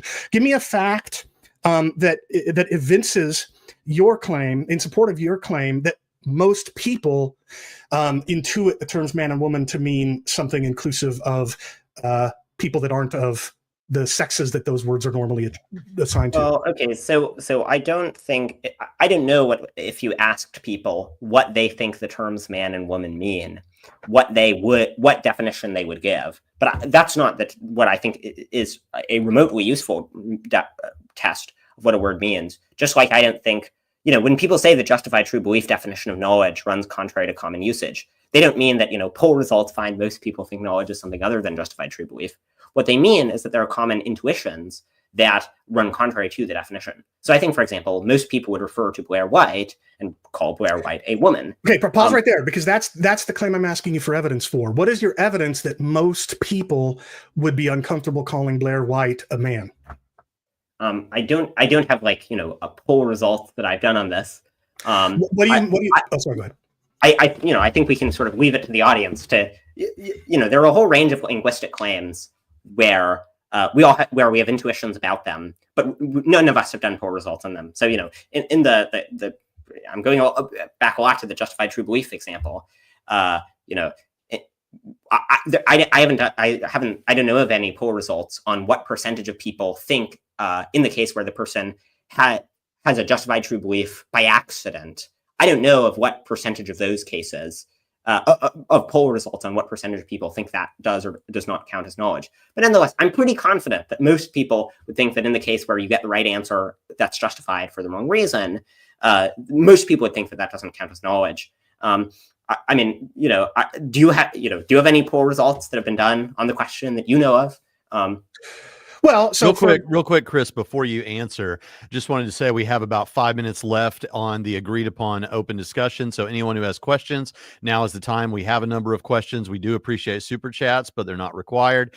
And I just wanted to dig in and ask a question real quick of Matthew. I know you have one in the chamber, Chris, but I wanted to ask and say, Matthew, are you saying with that you think it's your intuition, you believe that the average person who saw Blair White would naturally think that's a woman? I think that might well go through. I don't know. The question, is that what you're saying, or are you saying if they knew that person is actually biologically male, they would be uncomfortable still referring to that person in male terms? So I would agree with both of those claims. So I think even most people who knew Blair White was trans, if you pointed vaguely in Blair's vicinity and said, oh, who's that man over there? I think you'd get a lot of confused looks. And Chris, I think what you're saying in response to that is you're saying we don't know that for sure, and even if we did know that, it could well be because of societal pressure. Is that right? That's part of what I'm saying. I'm saying, number one, Matthew, as much admiration and respect I have for you, you haven't provided any evidence that most people would struggle in the way that you've described. But number two, okay, wait, Chris, do you think most people are against torturing babies? I think so. Yeah. Okay. Would it be silly? So suppose it's not hard to provide evidence in support of that claim. We could look, for example, at the fact that virtually every legal system around the planet outlaws the torturing of people in general and the abuse specifically of children. Okay, so, fine. So evidence doesn't have to be polls. Right. Well, so we could give a different case on which presumably we wouldn't have any evidence in the form of like direct polls or legal systems that have commented on it. So here's another question. If there were humanoid aliens, would most people that behaved and acted human and so on, would it be wrong to torture those? Would most people think it was wrong to torture those creatures? I actually don't know. I think there's probably a great percentage, not necessarily a majority, of humans who would be perfectly fine with torturing aliens precisely because they're not humans and aren't afforded the same rights that we think. Even if they were sort of like, biologically human, they were behaviorally very similar to humans. Okay. Yeah, I mean, lots of people in Star Trek, for example, had no problem abusing Data because they knew he wasn't a human. So I think we have a whole range of linguistic intuitions. But I mean, in the Star Trek example, I think that would largely be because people think maybe Data isn't conscious. If they thought Data were conscious, I think most people would think it was wrong to torture Data for trivial reasons. But so I think there are a whole range of intuitions that we all have about how most people behave that we can't back up by poll results. You could have a poll done on it. Well, know, but see, I'd be happy to take a bet on which way that poll would go. I'd be happy to take a bet, but at least in America. But let's. I think that you're unfairly, although perhaps not intentionally, neglecting something. I'm not merely asking you to provide evidence in support of your claim. I'm offering evidence in support of my claim. So, for example, I pointed to the Axios poll in 2023, which showed that roughly 70% of Americans are opposed to trans-identifying males using women's facilities and playing in women's sports. Now, you would rightly respond to that probably by saying, yeah, but even some percentage of those 70% are still comfortable saying that trans-identifying males are women, or specifically trans women. But there, I point to the fact that in the past 5 years, give or take, there's been this incredible imposition of pressure from a certain small but growing movement of activists who have caused tons of people all sorts of pain because they wouldn't toe they wouldn't toe the line that they're trying to get them to toe. So that's one line of evidence that shows that people don't actually share your intuitions about language. Also, I pointed to, hold on really quick, another example is the core vocabulary that linguists point to across all languages. The fact that every human language has a term for men and a term for women, specifically adult human males and females respectively, is evidence that we naturally understand man and woman to be sex-based categories, not constructs.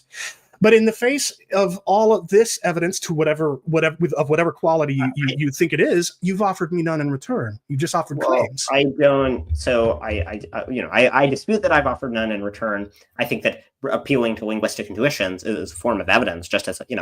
But whose intuitions? Hold on. You talk for a minute and a half. Okay. So I think it is a form of evidence. Just like I think we have very strong evidence that most people would be against torturing data. Now, even if that evidence is not in the form of poll results or results from judicial proceedings. Now, regarding your point about how most people think that trans women shouldn't be allowed to compete in women's sports, I think that's virtually no evidence. I think many people think that trans women are women, but would be doubtful about letting trans women play in women's sports. I think most people, no poll result on this, but I think most people would say, if you ask them, that Superman counts as a man. But nonetheless, I think most people would be uncomfortable with Superman engaging in boxing because he would, kill people insofar as he did that. And so I don't think if there's, significant dispute about how a term is used, where at the very least, a significant percentage of people use the terms in each of the various ways.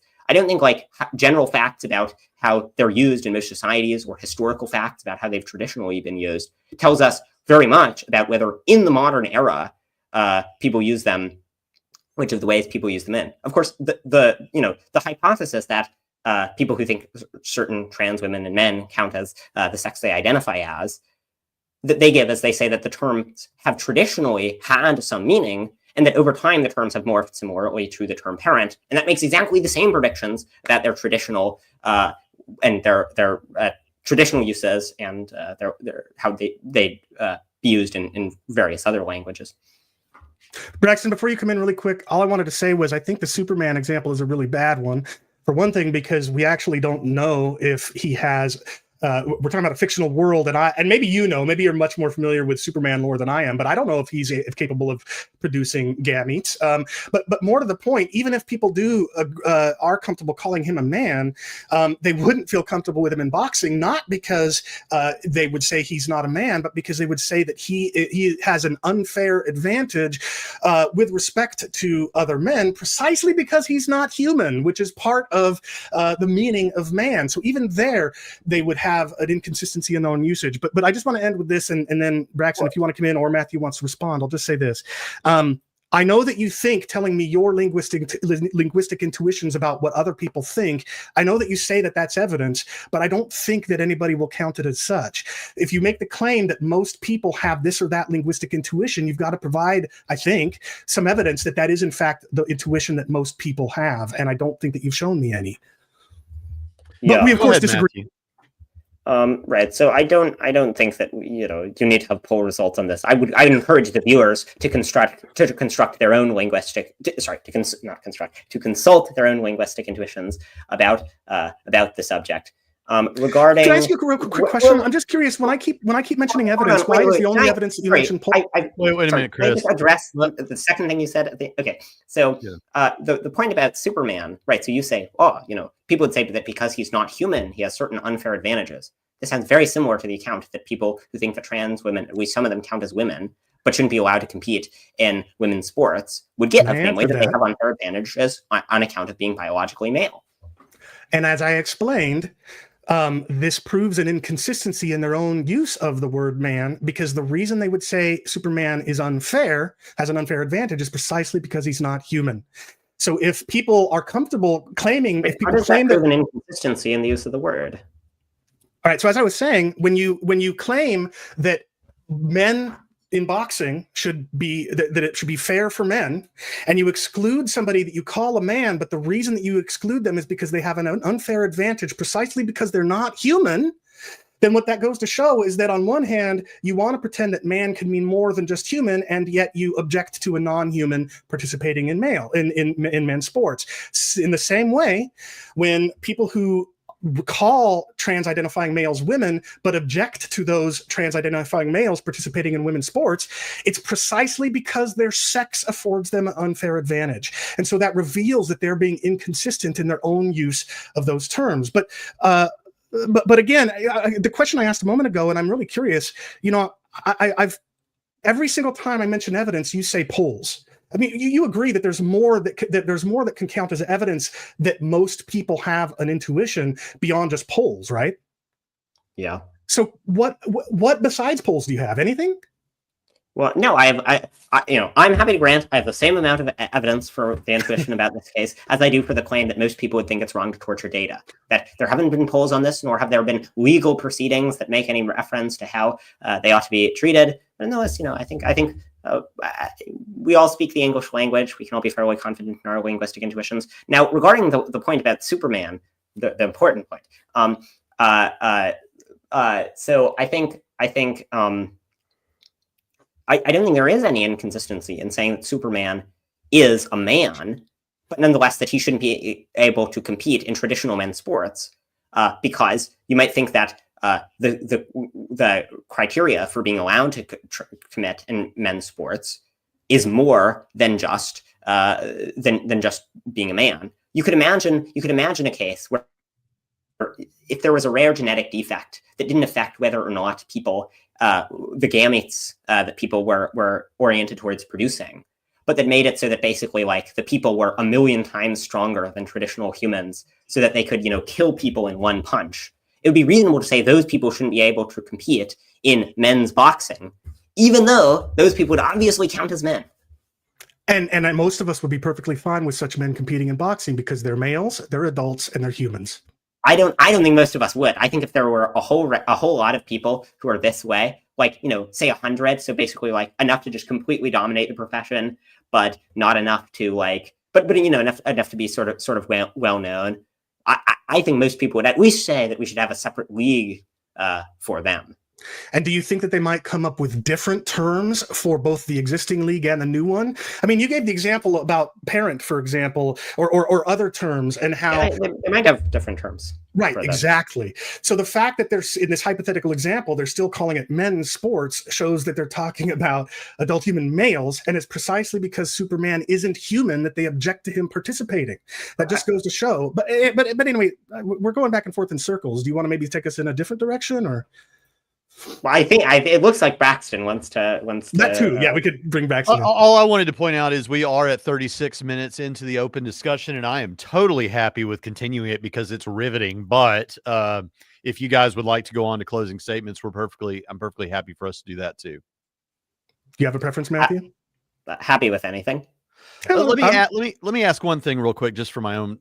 So we're looking for an example of someone who would count as a man, but would be different in relevant ways that would match our what we're trying to make the point about. Go back to data for a second.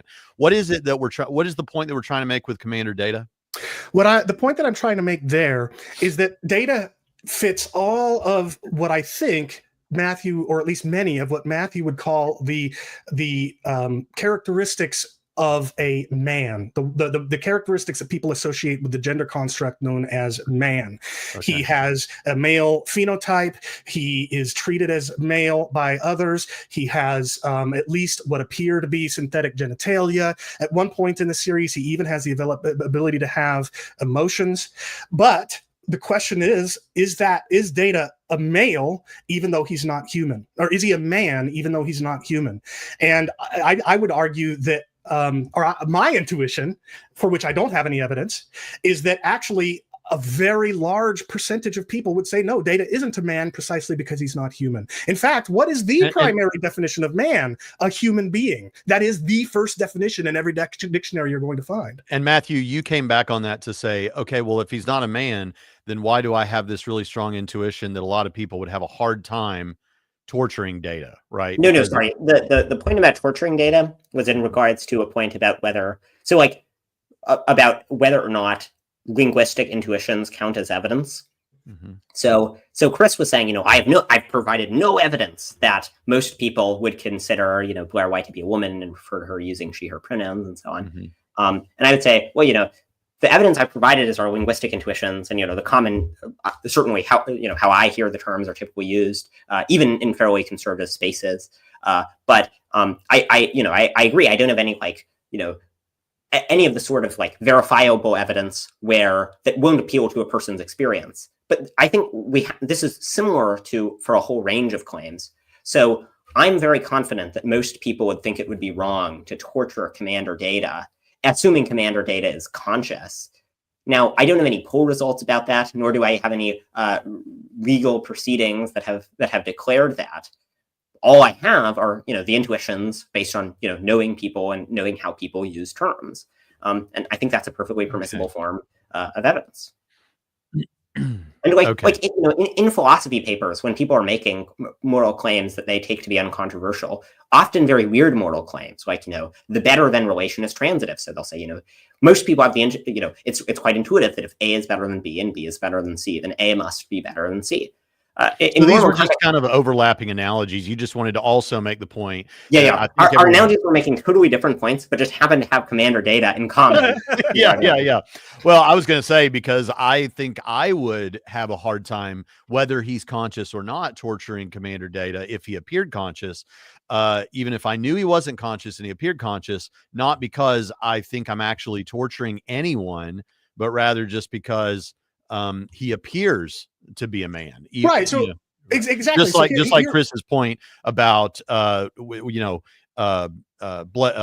Angel. If someone were attracted to them, it wouldn't mean that they were a lesbian. It would mean they're attracted to what appears to be a male. Right. So in the case of torture, take for example when a little kid will use a magnifying glass to focus the energy of the sun and burn an ant. Many children have no problem with that. Frankly, many adults wouldn't have any problem with that either. But now imagine that for some weird biological process inside the ant, it produces a sound when it's being burned that sounds like a child crying. Well, now all of a sudden, a lot of people are going to have a hard time burning that ant to death, not because they think the ant is conscious and self-aware and is a human, but because there is a resemblance to humans there that gives them pause. And I would argue that in order to say that actually the reason people wouldn't be comfortable torturing Data is because they do see him as a man or something along those lines, you would have to argue that it isn't merely the fact that they appear to be a human or appear to be a man or whatever, but it actually because they think they are a man or something like that. And I'd like to see some evidence. So of course there can be cases where lots of people, where people have mistaken ethical intuitions as a result of morally irrelevant factors, or where people can have judgments of the form A is B based just on A looking like B. But of course, any time a person is, any time the things that go into any definitions of any terms are just going to be how people, what the best systematization is of how people use the term. And so for that, you actually have to look at, how people in practice use the term. Well, let's unpack that a little bit. You said, if I understood your argument, one claim you make anyway, that you would say is evidence in and of itself, and I might disagree, is that... I wouldn't say that making the claim is evidence. I would say that, I think whether a person has evidence is often going to be relative to the person. So if a person like me, and like I would assume most of the viewers, maybe not, have the linguistic intuitions of the sort I described, then I think they have evidence.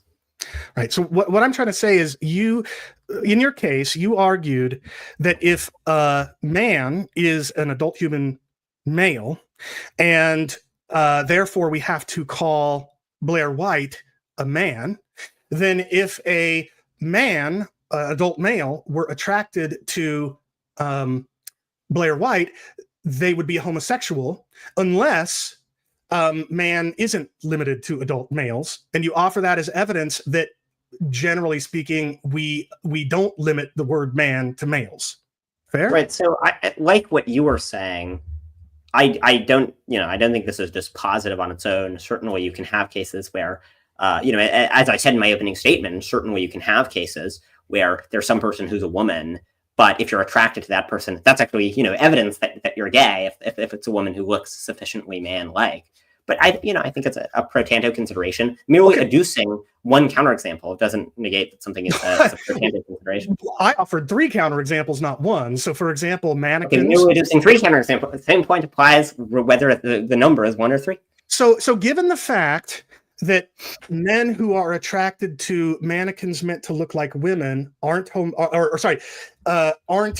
therefore sexually attracted to inanimate objects.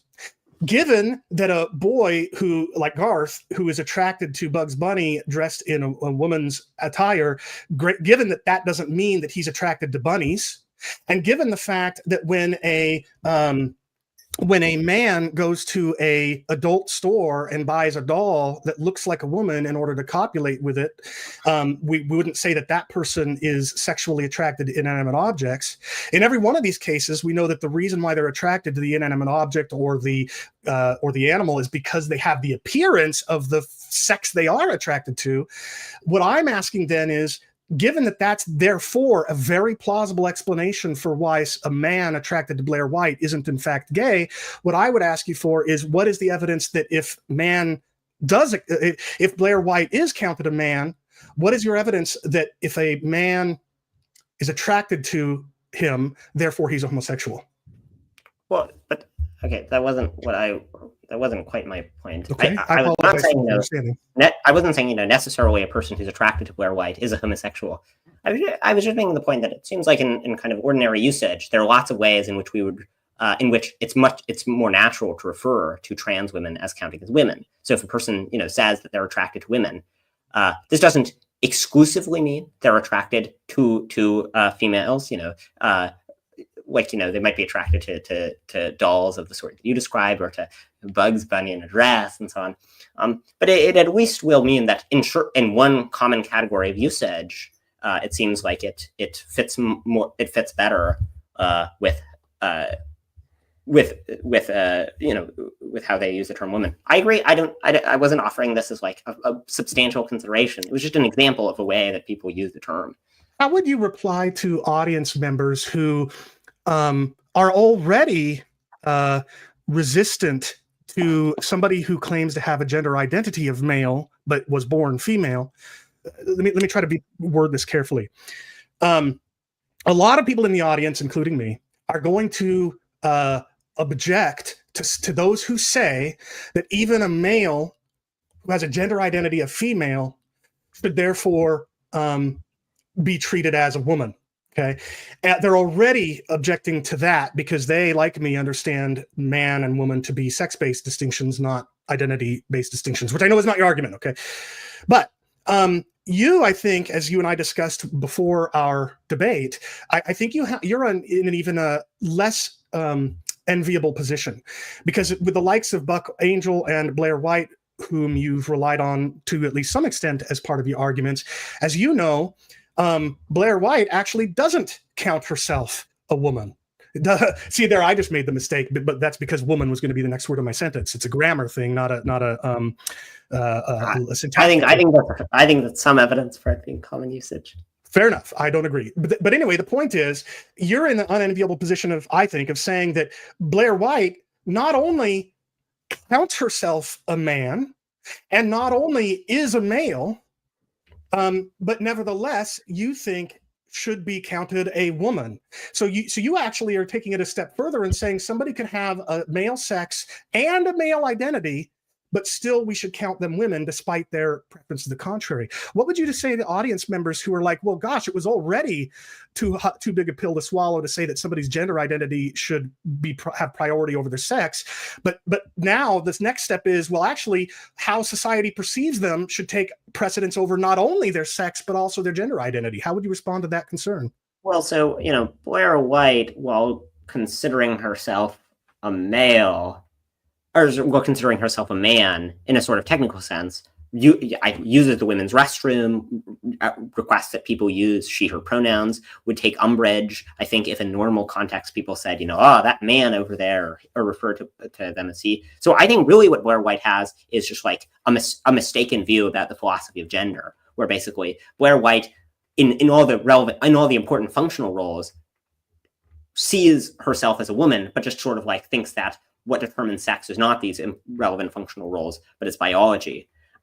Now, I think you and I both agree that the definition of a woman as someone who identifies as a woman is completely unworkable. That definition is obviously circular.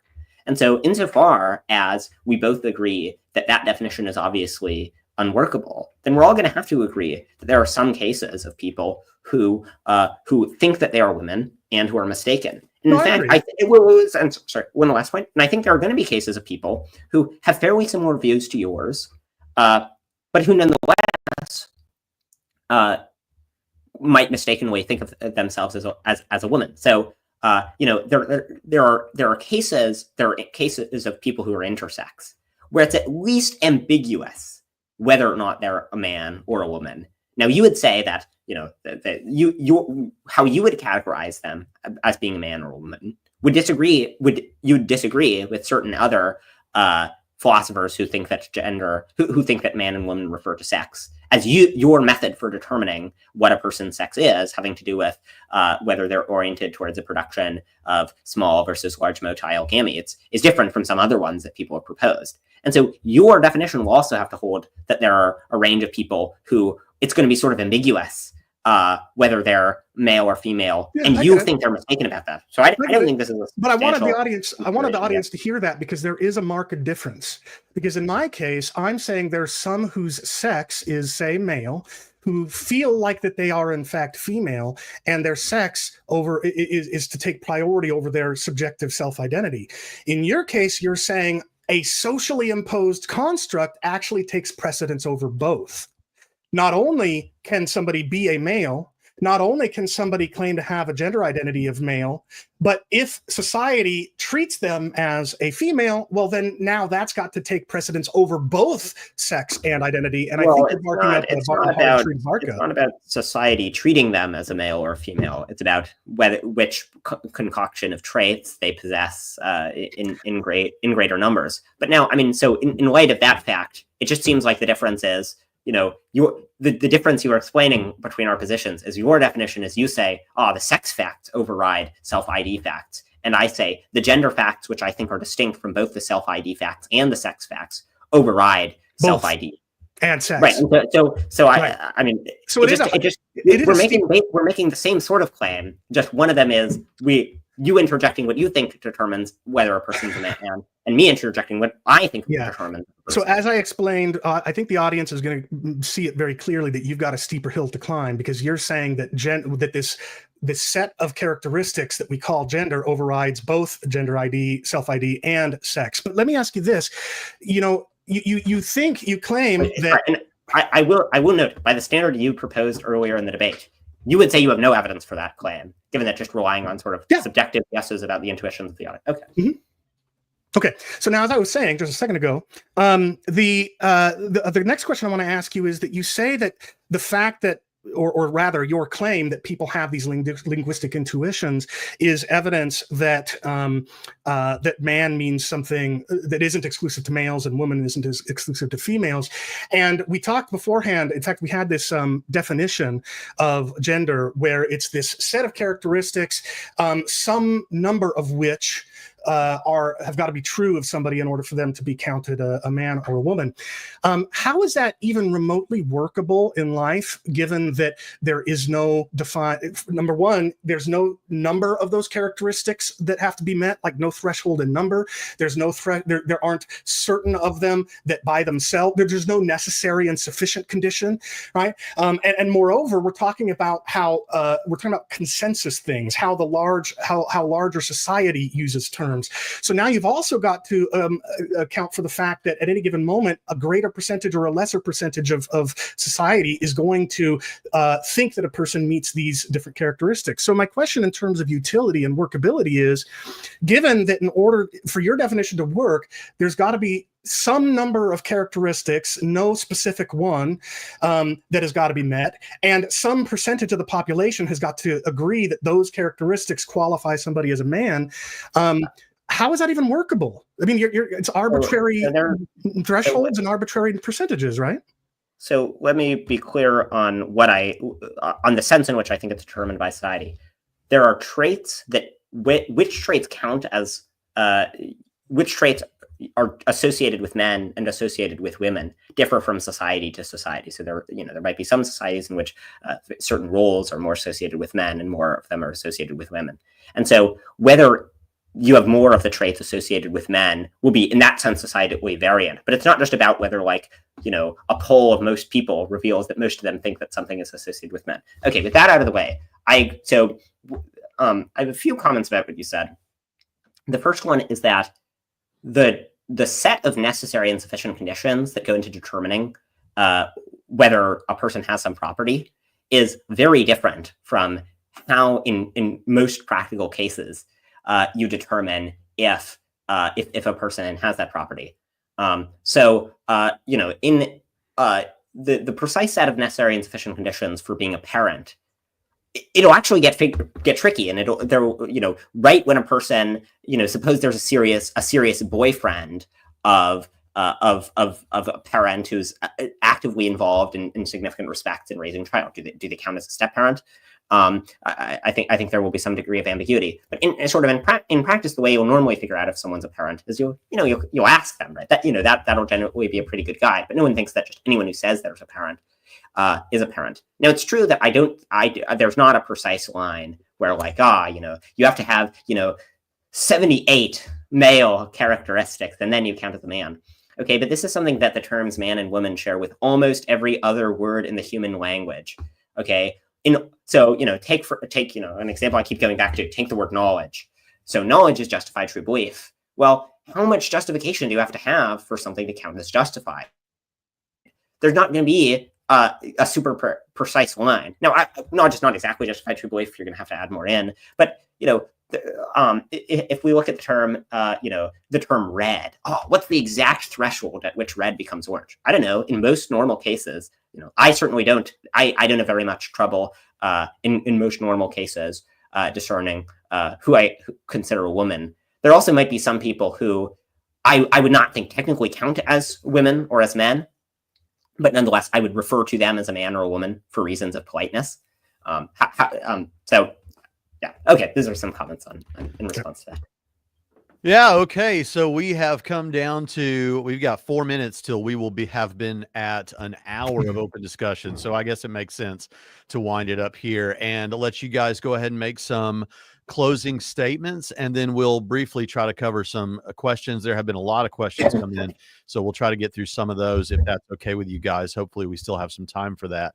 All right. So, Matthew went first. No, I did. Yeah. It's like the third time you've done that. Chris went first. So Matthew goes first in closing statements and in a lot of debate forms. So Matthew, go ahead and start. I'll give you 5 minutes. Take as much or as little of that time as you like. Okay, so a whole range of points have been made in the debate. I'm not going to be able to address all of them. Let me just comment on some of them. So one thing is that I think the terms man and woman clearly are at the very least polysemous. There are at least a very large number of people that use the terms man and woman to refer to sex, and there are a large number of people that use the terms man and woman to refer to gendered categories. Now, if that's right, then there are multiple definitions that are at least in fairly common usage. Then the people who refer to trans women as women are not making an error of any sort. So I think then Chris's position that the term univocally and very clearly refers to man and woman will turn out to be incorrect. Now, Chris says people are doing it for ideological reasons. I don't think that's particularly relevant to common usage. If it turned out that the reason that people were primarily used the word parent to refer to step-parents was for ideological reasons, that they think that they should be included in the category of parent, well, that would still be the common usage. I think Chris's view, it just has a range of very counterintuitive implications. Chris accepted that his view would imply that Jesus or Adam, if they were made incarnate without gametes, if Adam were created or Jesus were made incarnate without gametes, then they would not be men, that Superman would not be a man. There were other cases that we didn't have time to get into, but if you transported like my brain into the body of either Buck Angel or an android, Chris's view would imply that then I'd stop being a man in the case of Buck Angel, then start being a woman. I think that's a very counterintuitive implication of the view. We didn't get to discuss very much the normative considerations. I think there are various normative considerations that go against Chris's view. I think they're referring to a trans woman as a man is just needlessly cruel. And there are various I think like there are at least a significant number of trans women who should be permitted to use the women's restroom. To give one example of a case where they would have different normative implications. Now, Chris's points are mostly, if you look at dictionaries and if you look at how it's been used historically, he uses that to inform how it's used. I don't think this tells us almost anything about how it's used. It's true that most terms, how they're used historically corresponds with how they're used in the modern day.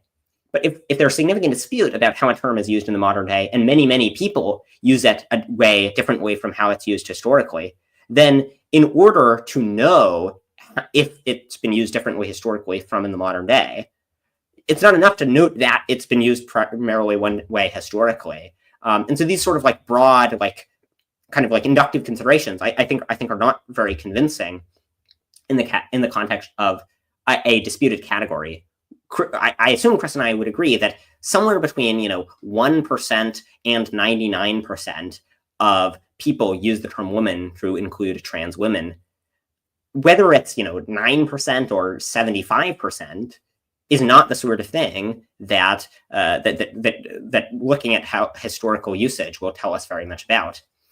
I think the analogy of regarding the analogy of how parent was used, now Chris sort of disputed various points about the history, where he said he doesn't think that the term parent was used to mean a purely biological function. I think it's been used different ways in different contexts.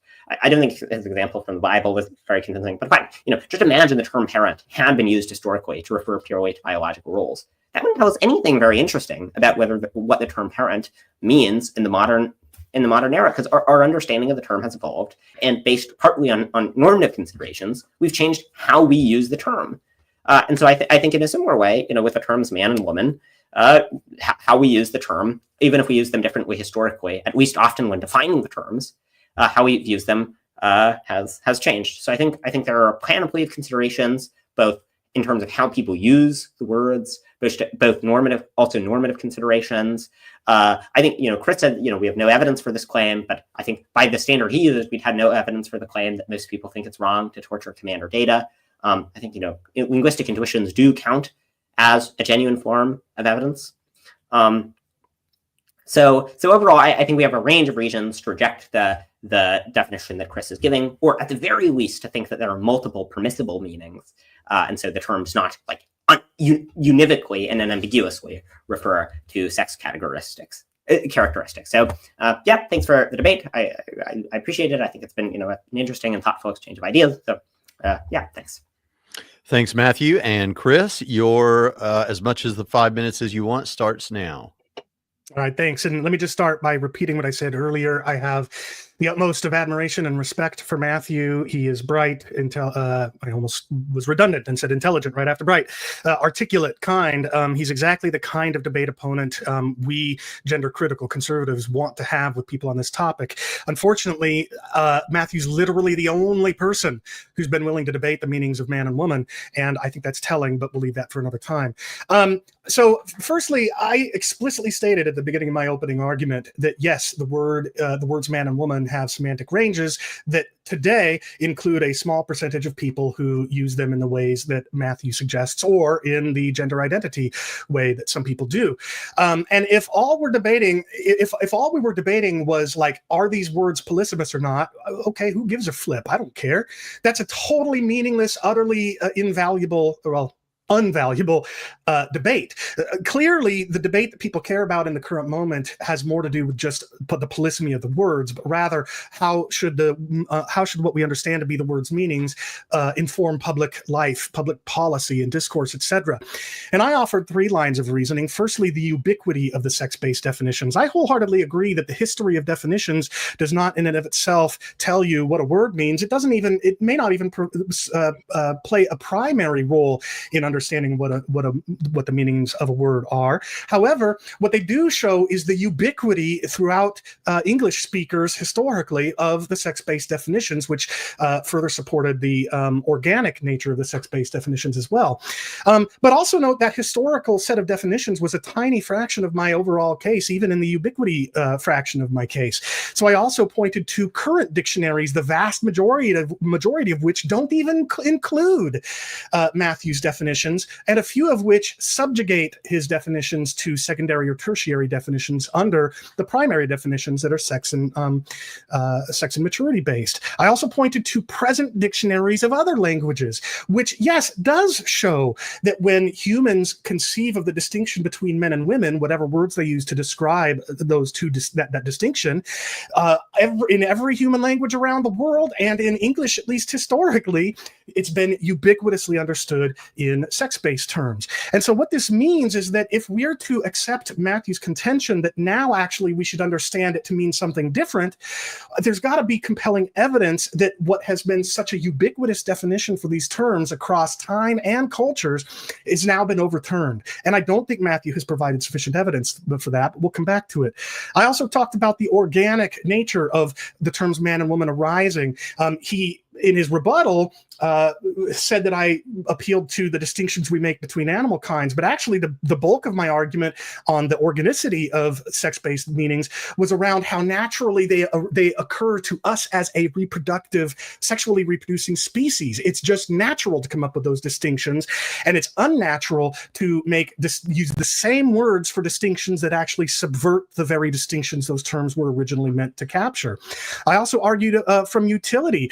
When you say that what makes a man or a woman is this slew of social factors, you are promoting regressive sex stereotypes that encourages girls to think that there's something less girly about liking mud and trucks and sports, and something less boyly or something less manly about liking art, drama, and feminine looking clothing or something like that. I think we should be telling boys and girls, men and women, that there aren't any right ways to be a boy or girl or a man or woman in terms of sex stereotypes.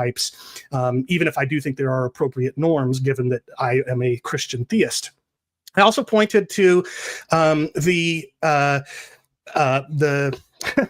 I guess I covered all 3 of those: the organic nature, the utility. Okay, so let me just say this: as part of Matthew's argument, he appealed to Buck Angel and Blair White, and he heavily leaned upon the fact that many people naturally struggle to identify Blair as a man and Buck as a woman, but and part of that argumentation was that people are women are sexually attracted to Buck Angel, and if he is a man, that would suggest, or sorry, if she is a woman, that would actually suggest that they're homosexual. Well, I gave 3 counterexamples, ones that will be familiar to many, many people, and ones with which they can resonate, that just go to show that when a male is attracted to something or someone that looks like a female, they're attracted, not because they're attracted to another man or an inanimate object, but because they're attracted to women, which is what the person or the inanimate object is meant to look like. I'm out of 5 minutes, so I'll end it there. All right, guys. Thank you for that. Let's hit these questions real quick as we come down to a close. I'm going to start with a super chat. This one is from Nitty. How would Chris defend his argument against calling people what we now call slurs in the past, i.e., persons of color before civil rights, even in scientific literature, Chris? Yeah, so I haven't here argued that that we can't come up with different terms to distinguish males who identify as males from males who identify as females. I wouldn't necessarily fight coming up with brand new terms for those two different categories. I also haven't argued that we should stop or that we should continue using one or another term as opposed to discontinuing its use. So this actually isn't applicable to Niddy's question here, because I'm happy to concede, yeah, there are words that we should no longer use because of how offensive they are, because of they are inconducive to human flourishing, etc. But that's not the same thing as somebody arguing that those words should be thought to mean something different now. That's a very different argument, one that this question doesn't make. Do you want to come back on that, Matthew? I think you're muted. We couldn't hear you. No. Excellent. All right. I'm not quite sure how to interpret this question. Would increasing data beyond one's initial intuition about an individual cause one to lean towards or away from your position? I think that's probably for Matthew, but I could be wrong. Either way, I answered the last one first. Do you want to I'm not first? sure what that means. I don't understand the question. So let's say, I think I can help you, Matthew. I won't make any arguments here. I'll let you respond. I think what he's saying is, look, we can all agree that if somebody first encounters Buck Angel without any background knowledge, their intuition might tell them that it's a man. Okay, that he's a man, or that she's a man, even though they would use he because they think it's a man.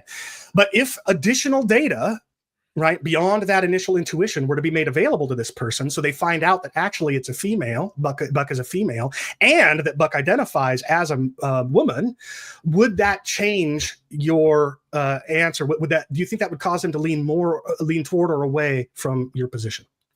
I mean, so I assume fewer people than originally would then consider Blair White to be a woman, but I would still guess that it's the majority. Like, I mean, one bit of evidence for this, I was hearing some trans woman who passed rather well comment on and note that basically she was almost never misgendered. That it had been years since it had happened organically.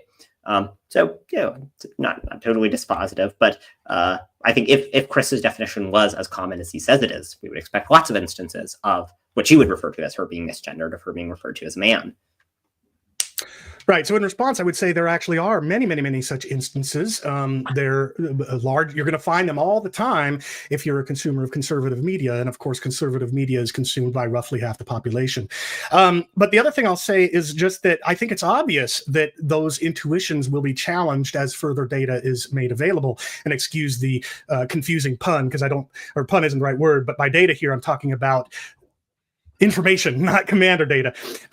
So, for example, there are a host of movies. I mean, the first one that comes to my mind is Crocodile Dundee. Crocodile Dundee first thinks that what was then known as a transvestite, he thought it was a woman and referred to her as such and was like almost hitting on her.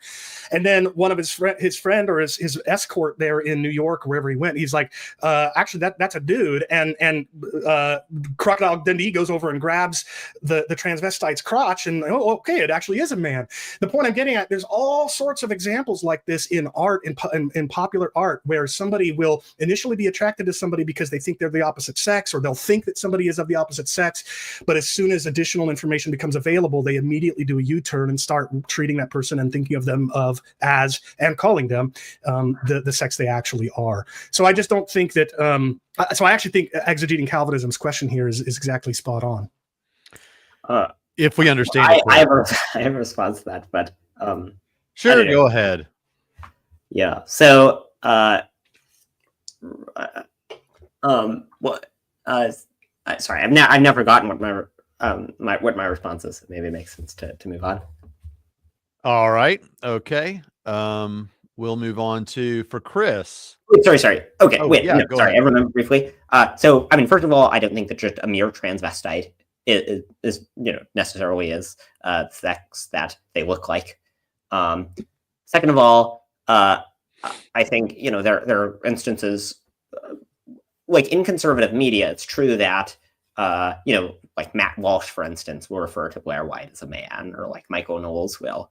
But there are also even a fairly substantial number of people in conservative media who will refer to trans women using the pronouns which they request. So, like, I think I could be wrong about this, but I think Ben Shapiro, for instance, will refer to Blair White using the pronouns she and her. And so even it's true that I agree. There's a segment of the population of the more sort of culture war-y conservatives, which does not make up the majority of the population, who uses the terms as you've described. But I think it's a minority. And I think sort of most Americans are not particularly ideological and have sort of a vague mishmash of ideas about trans issues, where they think sort of like, there's some unfairness happening in sports. Happy to refer to Blair White using the word she, but they have a sort of inconsistent mishmash, and might not use the word consistently in every context. Well, not to involve myself in the debate, but it is kind of hard to know. We've had someone in the chat during this debate say, I don't think that Blair White is a woman, but I would use she, her pronouns and refer that way. And they specifically said, out of fear that culture would, look badly upon me. So even if, like, we granted that this percentage of the population would use that, I don't think we can say that they would happily use that, just that they would use that. And then, but it may be under duress, so to speak. But again, that's me involving myself in the debate, Chris. Yeah, I mean, that was part of what I was going to respond with, and I don't remember the other, so we can move on. All right, glad to do your work for you. Yeah, me too. I would imagine it would not be it's not under duress in most cases. That's an interesting imagination. I mean, you're the one who used the word imagine. I'm just playing on your word choice there is all. Leo, thank you for your super chat. Thank all of you for the super chats. Says there is a socially constructed word, person. I think they must be saying across cultures. Yeah, I don't see why we should count that as social construct. What person means on this Swedish list is an individual human. Right? I mean, that's not a social. So there's an important distinction we need to make here. Of course, every word is a social construct, right? Words don't float out in the ether independent of the humans who use them, unless there's like an Aristotelian realm of ideals, or heaven forbid, a Christian God. But anyway, they don't just float around in the ether, right? The words themselves we come up with, but the words have reference. And some words have reference that are realities, and some have reference that are constructs. And in the case of person, it is a word, yes, a word that is invented by every culture that invents the corresponding word for person. But what it's a reference to is a reality, a real thing, a human being. And in the same way, or you might even further constrain it, like a living human being, right? You might even further constrain it and say a living, conscious, self-aware human being. But either way, it's still a reality, a biological reality, and the same is true with the terms man and woman. Yeah, so I think if what we mean by social construct is just that the things that it picks out are real features of reality, then I guess in that sense, I wouldn't think gender is a social construct, because I think the traits that go into determining if someone is a man or a woman, while which traits are relevant will differ from society to society, the traits themselves aren't like made up by society. I tend to think talk about social constructs gets hopelessly confused, and like the world would be a better place if we abolished that word, the term social construct, as it's an excuse for basically people on my side of the aisle to say anything, no matter how confused, with the words social construct appended to it, and think they're making a cogent point. And people on your side, I think, also get confused. But yeah, yes, I agree. And I'll just add, I think we should also just get rid of the word gender. I think it's hopelessly flawed hopelessly fraught. And the reason is because it's got so many different meanings and nobody agrees on it. I mean, it's a synonym with sex is how it was used for a long time. And then it's also taken on the meaning of gender identity. And then it's also taken on the idea of this kind of social constructed identity that you're talking about. It's also used as a simple reference for the distinction between man and woman. If anybody wants to check out the problems with the word gender, check out the work of a linguist by the name of Alex Byrne, Byrne. He's got a book called Trouble with Gender, and I would highly recommend it. Okay, another one from Leo, and this is the last super chat. Chris saying herself was my favorite part. Yeah. Wondered if you wanted to come back around and make a comment about that, Chris. Yeah, well, I mean, obviously, I'm engaging in dialogue with somebody who is already in the process of referring to Buck as a he and a man, and Blair as a her and a woman. So already that's sort of floating around in my thought space. And then there's also the fact that grammatically, I'm using the word woman or man right next to a gendered pronoun.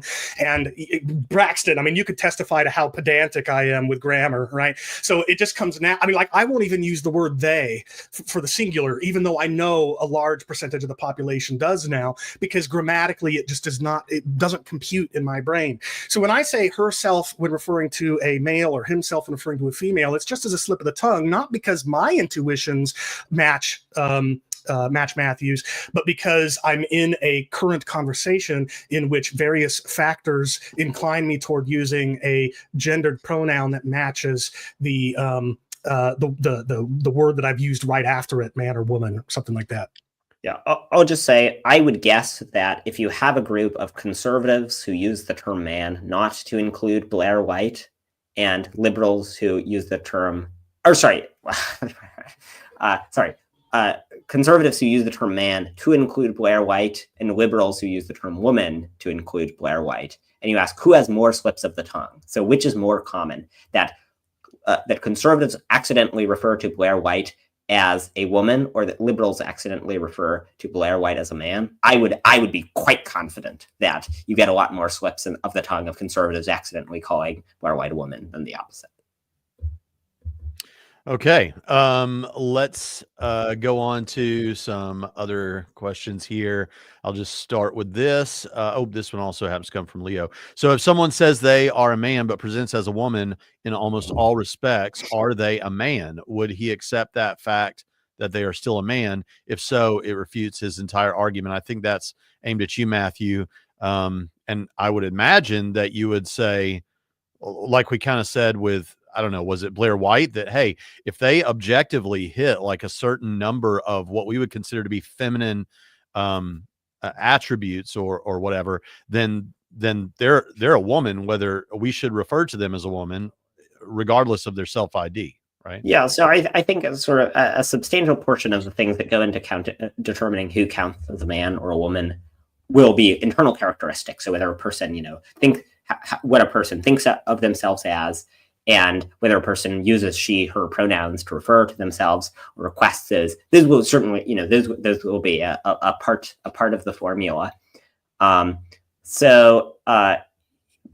a case of someone who like uses she, her pronouns, but in a case like Blair White, where Blair White uses she, her pronouns, but just holds the belief that she is a man, I would just say Blair White is mistaken about whether she is a man, because I think Blair White has the wrong philosophy of gender. In a case where a person just like kind of looks feminine, but didn't medically transition or anything like that, and think of themselves as where the person is biologically female but kind of looks like a man, but like didn't medically transition or anything and has male interests, I would not say that person is I think that person is their gender is the same as their sex. Chris, do you have anything to add to that? Yeah, I'll just say that what I said in my rebuttal, it's already a real steep hill to climb to convince a large percentage of people that somebody can have a gender identity that's different from their sex and therefore deserve to be called a man if in fact they're a female.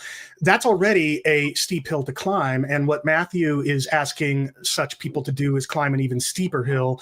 Namely, they have to accept that not only can a person be female, And not only can that female consider herself a woman, but if she ticks off enough of these boxes, well, then actually she's a man. That's a steeper hill to climb, whether Matthew wants to admit it or not. Oh, brief comment. I don't think it's a much deeper of a hill to climb. So I would imagine that most of the people who think that at least some trans women count as women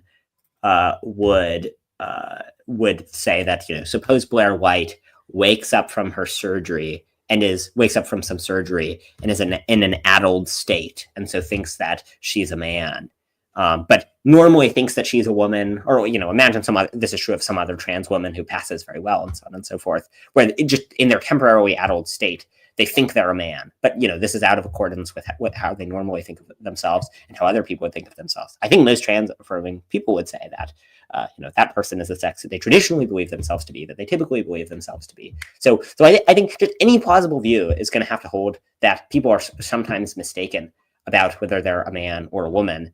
So Chris's view certainly will imply that, even as I noted, in cases where of people who agree that gender and sex are the same thing. So I don't think that this is a substantial additional cost to my view. So one question that raises for me is, okay, let's say, so you've got a person, you're saying that if they hit this list, some list of feminine traits, let's say, even though they're male, that now we should consider them a woman and treat them as such, because that trumps even the self-ID. Then the question that comes, where does their personal concern, the concern for the person, often so much of a part of this is, well, the idea is we don't want to be offensive. We don't want to worsen their psychological state. But it sounds like on your view, we're more concerned with how to properly term someone in such a way that is consistent across the board, let's say, than it is concern about their emotional status with their self-ID. So we might end up having to refer to them other than their self-ID if we go with your way. And what if that, is horribly distressing for them? Is that, I can understand if you said. I think there can be a divergence between how you ought to refer to people and what gender you ought to refer to people as, and what gender you in fact think they are, right? And I think this fact is totally uncontroversial, or whether you should refer to someone as a man or a woman, and whether you think they actually are a man or a woman. And I think this fact is totally uncontroversial.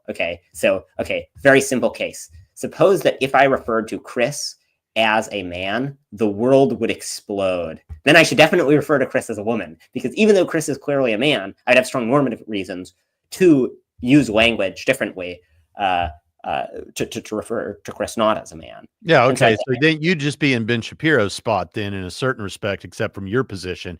You'd be saying, no, that male is a woman, but we're going to observe their pronouns. Yeah, I think it's analogous to parents, with step parents, where there might be people who they have not yet fully taken on the social roles associated with parenthood, where they don't yet have quite enough role in rearing the children to count as a step parent, but they're actively developing it and so on, and they're likely to have it in the future, where it would be reasonable to say, even though that person might not technically be a parent, in the formal sense, there might be, it's possible that it would be reasonable to refer to them as a parent, or a child might refer to them as a parent, for instance, and their spouse might refer to them, to the child, as as being their dad, for instance.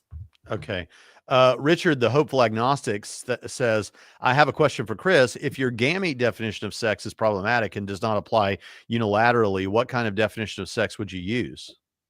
Well, firstly, I do think that my definition, which I just think is the biological definition, isn't problematic and does apply universally. Every single person with a so-called intersex condition, which is more accurately called a disorder of sex development, is still either male or female. And by the way, that's one reason why it's appropriate to say, yeah, we can sometimes treat a person as a man who is in fact female, because perhaps they've got extremely masculine appearing external genitalia or whatever. But that's not the question. The question is, what is a man or a woman, not who should be treated as one in the interest of expediency. But anyway, so I do think that, in fact, my definition is not problematic, does apply universally, is the biological definition. But let's say, hypothetically speaking, that it did not. Let's say that for some reason we were able to identify some kind of problem. What definition of sex would I use? Well, I'd have to see what competing options there are. One set of competing options is absolutely absurd, and it's the set of propositions offered by gender ideologues. So that what they'll do is they'll say sex is actually this confluence of individual senses of sex, chromosomal sex, hormonal sex, gonadal sex, genitalia sex. But that's absurd. The only reason why we can say that somebody has, say, is chromosomally male or female is because we can look at males and we can look at females and see what chromosomes they have. In other words, those sort of fine-grained definitions of sex that are just absurd and ridiculous that gender ideologues promote, they in fact assume the biological definition to begin with. So the only other real meaningful alternative I've heard is the one that Tom Bogardus favors, which is, I think, what he calls the functional view. He says the males are those whose function is to produce sperm. Females are those whose function is to produce ova. But of course, something can have a function but be dysfunctional. But I would say that that's just another way of describing what I've called this developmental pathway distinction. Somebody who has down the developmental pathway of malehood, but there's dysfunction in that pathway, they are dysfunctional. They aren't carrying out the function of their biology. So I suppose if I were to find out that my developmental pathway option had some problems, which I don't think it does, then I'd probably fall back on Dr. Bogardus's definition. And until I see some other alternative that is better than the really stupid ones that gender ideologues promote. And by the way, I'm not saying that about Matthew. I'm calling those, I don't know if he would agree with me or not, that those are each individual senses of sex, but many gender ideologues today do. Just look at the gender-bred person or the gender unicorn, for example. So anyway, that was a long-winded answer. I'm sorry.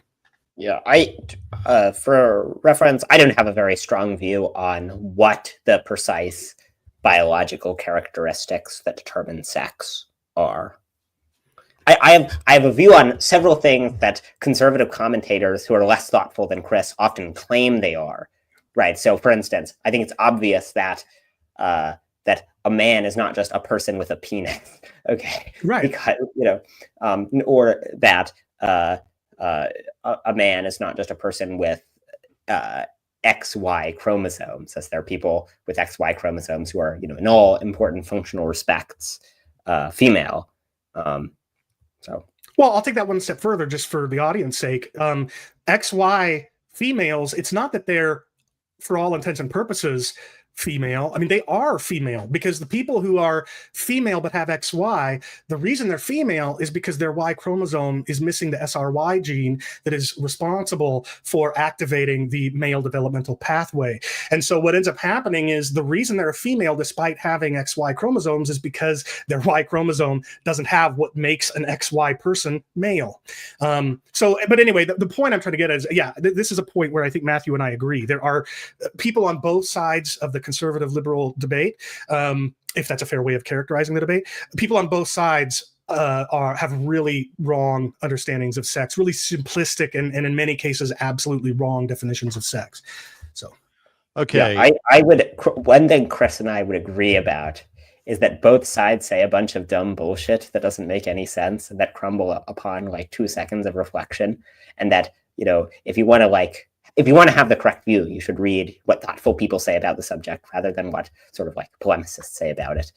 In general, I think if you want to know, I'd recommend reading philosophers in their views on it. As that I think they tend to have better views than hopefully linguists and biologists too. No, I don't know. I tend to think. Well, anyways. Okay. All right. Yuan Thompson says, as some men go on sites like Omegle, I guess, dressed convincingly as women, are they then women, according to Matthew's definition of people thinking they are such? No, because my definition is not just like if you look like a woman and like trick randos on Omegle into thinking you're a woman, then you are a woman. That person would not, presumably not have a substantial preponderance of female traits. Dare I ask what Omegle is? I think Omegle is I have I've never used it. I have no interest in using it, but I am probably more. I follow pop culture more than I probably should as a Christian, to be honest. But I think Omegle is a website where people go on and they're able to just be connected to other random people over video feeds, cameras, and so somebody using Omegle might dress up as a woman and try to fool the people they get randomly connected with that they're women when in fact they're not. I see. What a bizarre world. I think that's correct. This is one definition that Chris and I can agree on. Yes. You can agree on the definition of this bizarre website. That's right. Okay. I think Omegle is any website that's properly oriented towards facilitating communication between random strangers. All right. Nitty says, could Chris come up with the degree of human change he'd stop using the words man and male synonymously? I honestly don't know. I don't even know how to parse that question. Is there a scenario you can imagine where someone is male but not a man? Yeah, they're immature. They are 4 years old. Oh, yeah, okay. Right. So that's why I say I'm not sure what's like. I don't know how to answer this because I don't understand the question. Maybe Nitty. Nitty is not a fan of mine. You can see in Nitty's chat that he's not a fan of mine. But maybe he could reword the question a little more precisely. But in the meantime, maybe Matthew can try to help me to understand. Yeah, I think the idea is, I think this is asking about the human part of the definition, adult human male. So I think the idea is like, assuming we buy the standard evolutionary story, which I don't think you do, right? Yeah, but we'll think that there's sort of a range of organisms that have gotten more and more human-like, such that where you identify the exact threshold at which which ancestor counts as a human is arbitrary. And so I think the question is, I think the idea is supposed to be that this makes your definition of human. It'll require some degree of vagueness, similar to the definition that I've given. Okay. Well, maybe, do you want me to respond to that? Sure. I mean, if you want to. It's my understanding is that even those who do affirm a Darwinian evolutionary account of the origin of species, they still use the word human to describe a species they think does in fact exist, namely the species Homo sapiens. And even if Homo sapiens is the developmental product of earlier apes that aren't human, that doesn't mean that therefore there's no clear distinction between human apes and non-human apes. But there's really not much more I can say beyond that. Unless the Scouts Code, someone in the chat, Scouts Code tries to help out, and this may be right. It says the question might be, how much would a man have to change to become a woman on your view? Well, it's impossible because and one of the reasons is for some of the thought experiments that Matthew mentioned. He used examples of a brain being taken out from one person and one body and being put into another or into an artificial one. But there's a real problem with those analogies. The brain isn't distinct from the body. The brain is part of the body. And moreover, it's the seat of human consciousness. So when you take a brain out of a male body and you put it into, say, a female's body from which the female brain has been removed, that's still a male brain inside of someone else's body. So there just is no, in order to make a man a woman, you would have to recreate them such that now they have the cells in their body have nuclei in which their DNA contains the different chromosomal pairs, such that the developmental pathway would have been different. You would have to literally change time. You would have to go back, rewind time, and play out a different sequence of events. You would have to. It would require some godlike ability to put a conscious experiencer's conscious perspective into another body. Exactly. Right. Yeah. I mean, I agree. It would certainly be difficult. I don't think. I don't think it would be impossible in principle. But if you transported my brain into a different body, into the body of a woman, well, then at that point, I would no longer be a biological organism whose biological faculties were properly geared towards producing small motile gametes. As now, I'd be a biological organism who's geared towards producing large non-motile gametes. Except that assumes two things. It assumes, number one, that the brain isn't part of the developmental, the developed reproductive system, when in fact it is. Your brain is part of your reproductive pathway as well, not just. Why does it assume that? Because if that's not the case, then when you put your male brain into some other body that was from which a female brain was taken out, you are still the brain inside that body, and that brain has still developed toward the production of gametes along with the rest of its former body. Meanwhile, and this is the second thing your argument appears to assume, is that when in this hypothetical situation in which you put a brain inside somebody else's body from which their brain has been removed, that now that body is part of you as an organism. And I would dispute that. I would say it's very plausible that actually you are an organism that has been put into some other organism's body. Right. So it wouldn't assume that brains are not biological. What it would assume is that what determines whether what you're oriented towards will depend on biological facts that are not facts about your brain. But if I don't know how we determine by looking at your brain what biological systems that have nothing to do with your brain are properly oriented towards. Well, that's just it. We can't. This is one of the myths that thankfully you don't perpetuate, but a lot of a gender ideology movement does, which is that you can do a brain scan and determine whether a brain is male or female. And that's to use an acronym or an initialism for a word that you used earlier, which I wish I had the bravery to use on this show. That's BS. The reality is across all males, there's something like a bell curve in terms of neurotypical, pathways or whatever. And most males are going to fall within the bulk of the bell curve. And then some people are going to fall outside. And if you scan a brain and it falls outside of that curve, that doesn't make it a female brain. It could very well be a male's brain. They just fall outside of the norm. However, what I'm trying to argue here is that you seem to be treating the brain as if it is unsexed, as if it is not part of the reproductive pathway that develops toward the production of either sperm or ova. And I'm saying I don't think that's true. I'm not a biologist, but my understanding is that the neural pathways that your brain develops over the course of growing is part of the reproductive system, such that your brain itself has become wired toward the production of sperm along with the rest of your body, as opposed to ova. So if you were to take your brain and put it out into a female's body after removing the female's brain, what you would have is a male's brain inside of a female's body. You would not, from my perspective, have a female. And in order to dispute my claim, you would have to, I think, argue, number one, that the brain hasn't, in fact, because it developed in a male's body, become oriented toward the production of sperm. You would also have to argue that what constitutes an organism is even the external things into which an organism's a brain has been placed, and I don't accept that premise. Well, so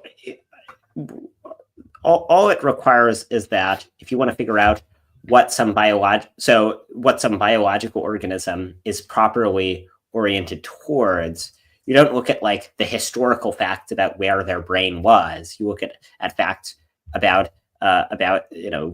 what their organs produce and what they're capable of producing. But so it doesn't seem like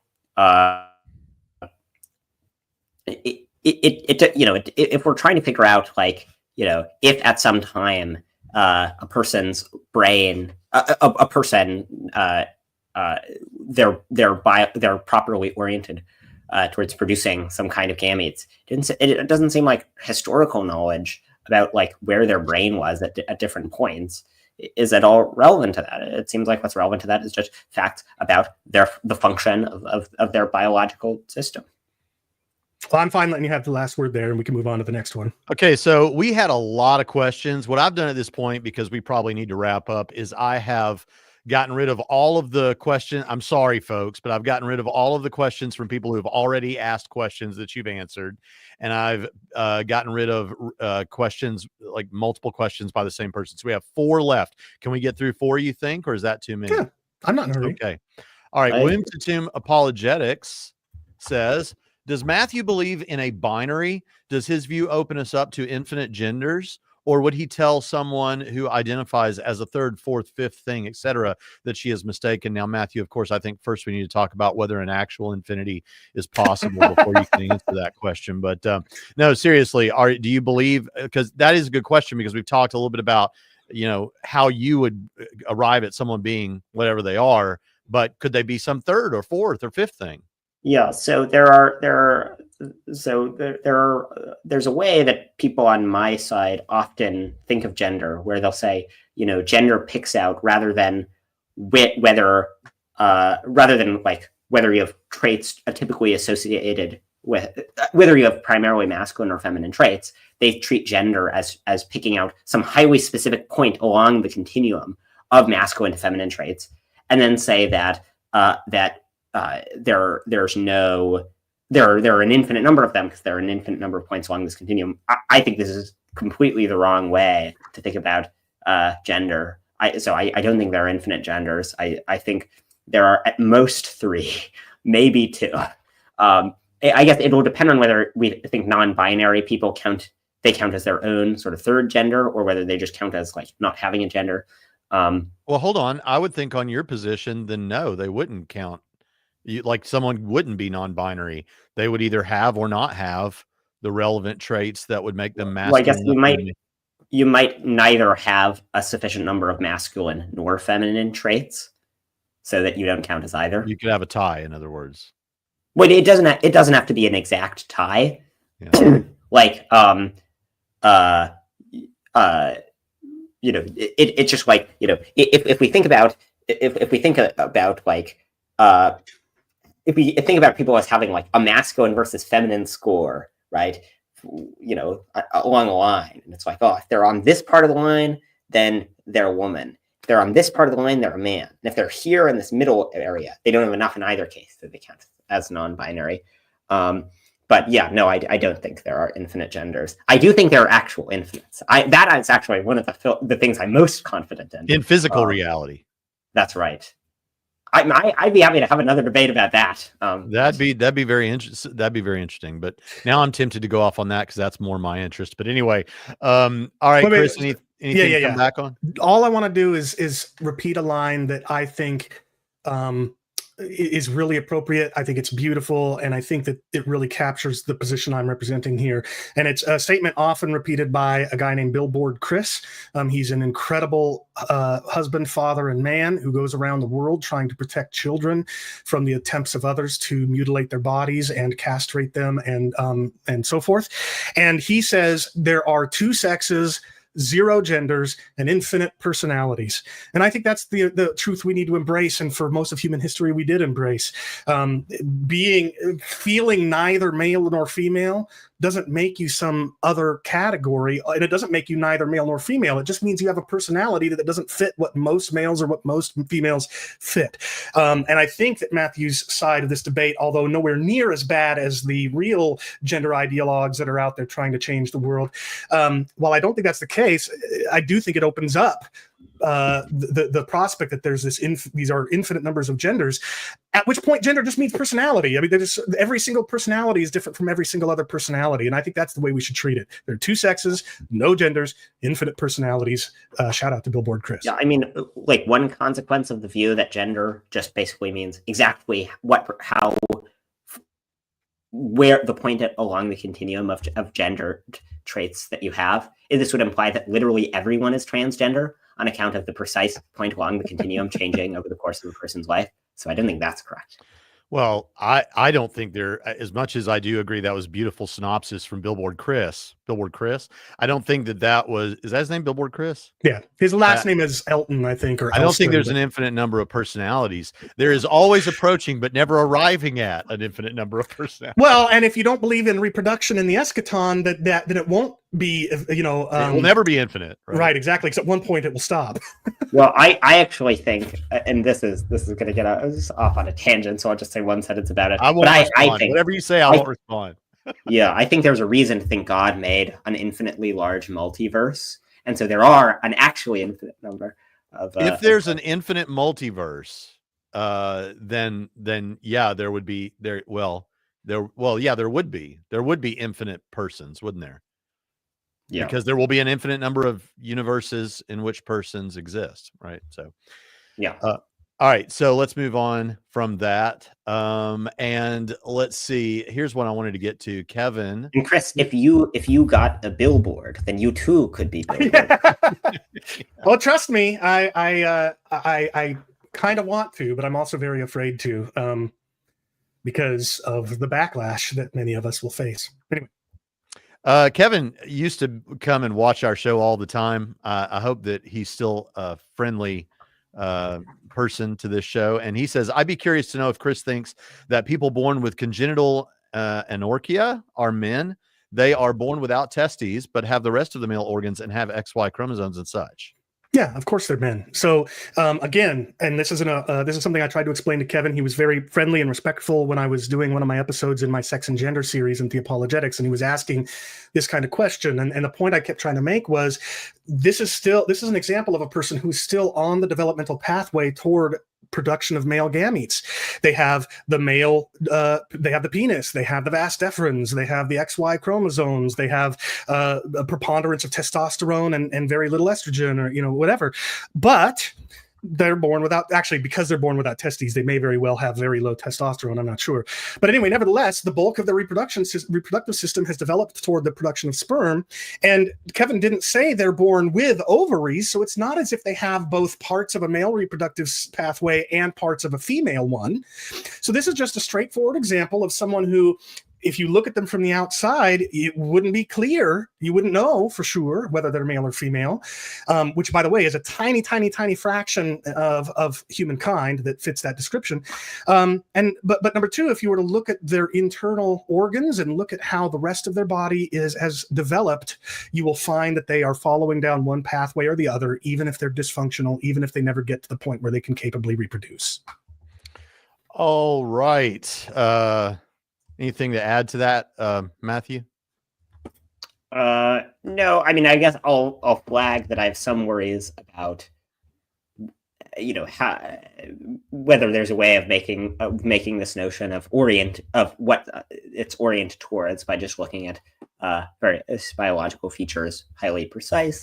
I don't think that's a huge problem. There are a whole range of, I also don't think the terms man and woman are like highly precise and have a highly precise formula for calculating them, but yeah.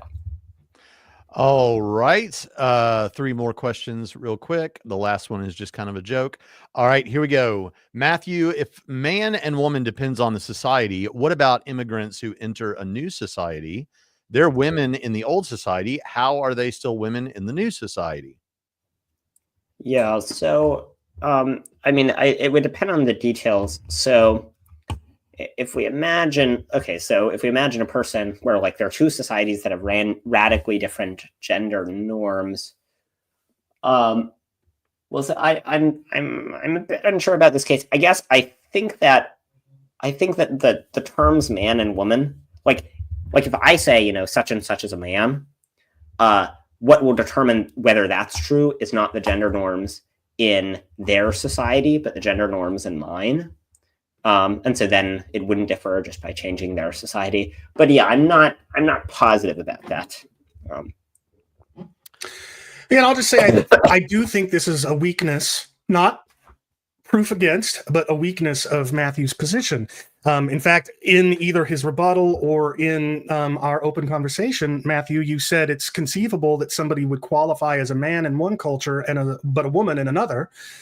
And what your position seems to propose is that means that although a person has lived as been called a man, used the facilities labeled for men, etc., in one culture, but then they go to another culture, now they should, in which that person is deemed a woman instead of a man, now they should be required to use other facilities, identify in this new way or whatever.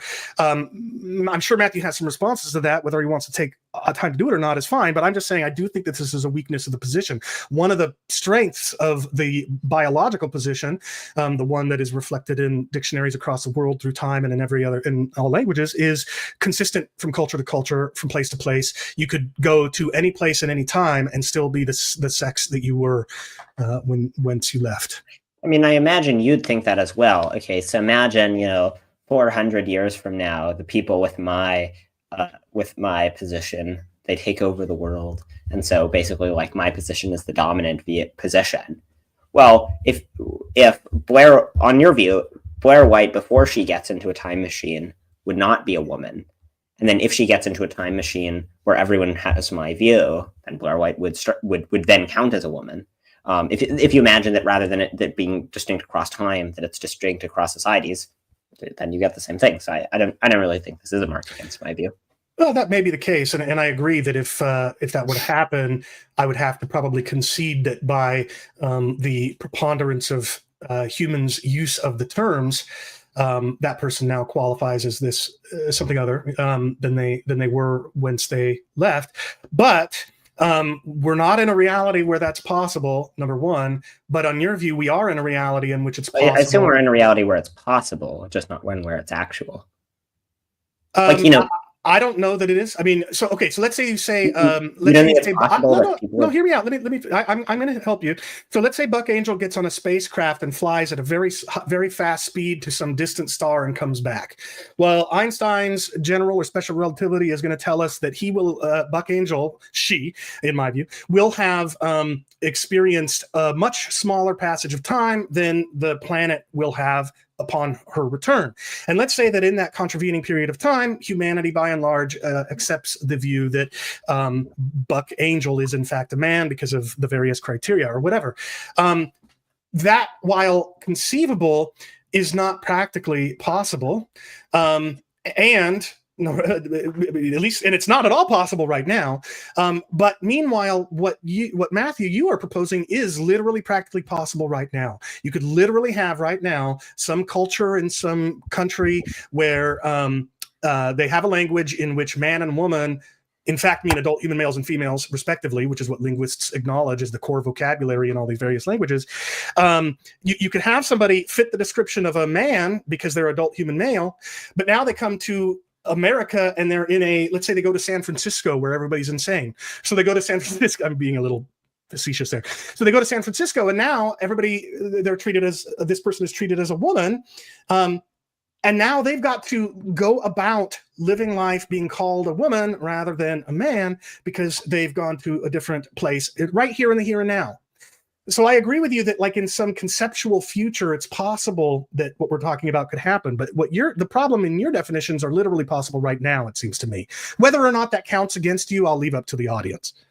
So briefly, I don't think it matters. If there's a counterexample, it doesn't matter whether the counterexample is merely hypothetical or is actual. Like, if there's a counterexample in ethics, like, for example, if you think that utilitarianism is falsified by examples involving, the push where you push the guy off the bridge to save 5 people.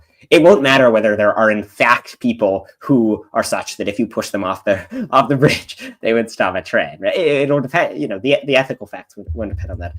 I think a similar thing is true of the linguistic facts. But I mean, I think you would agree that if we had, like, if the San Franciscoans, they established a liberal state where liberal in the political sense, where basically they just all talk and use the terms man and woman as I describe, then if Blair White, crosses from, then, in San Francisco, it would be proper to say Blair White was a woman, and outside of San Francisco, then it would not.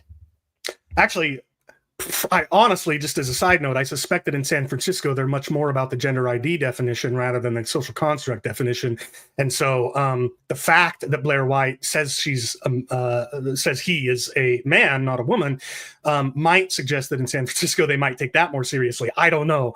But anyway, I'm happy to let the audience make up their mind. I just feel like Disney is okay. So imagine a version of San Francisco where they use it. I'm fine moving on and letting you have the last word on that. I just feel like Disney is going to make a show set in the Marvel universe where Buck Angel is traveling the universe in a spaceship now. The name Buck Angel kind of lends to that.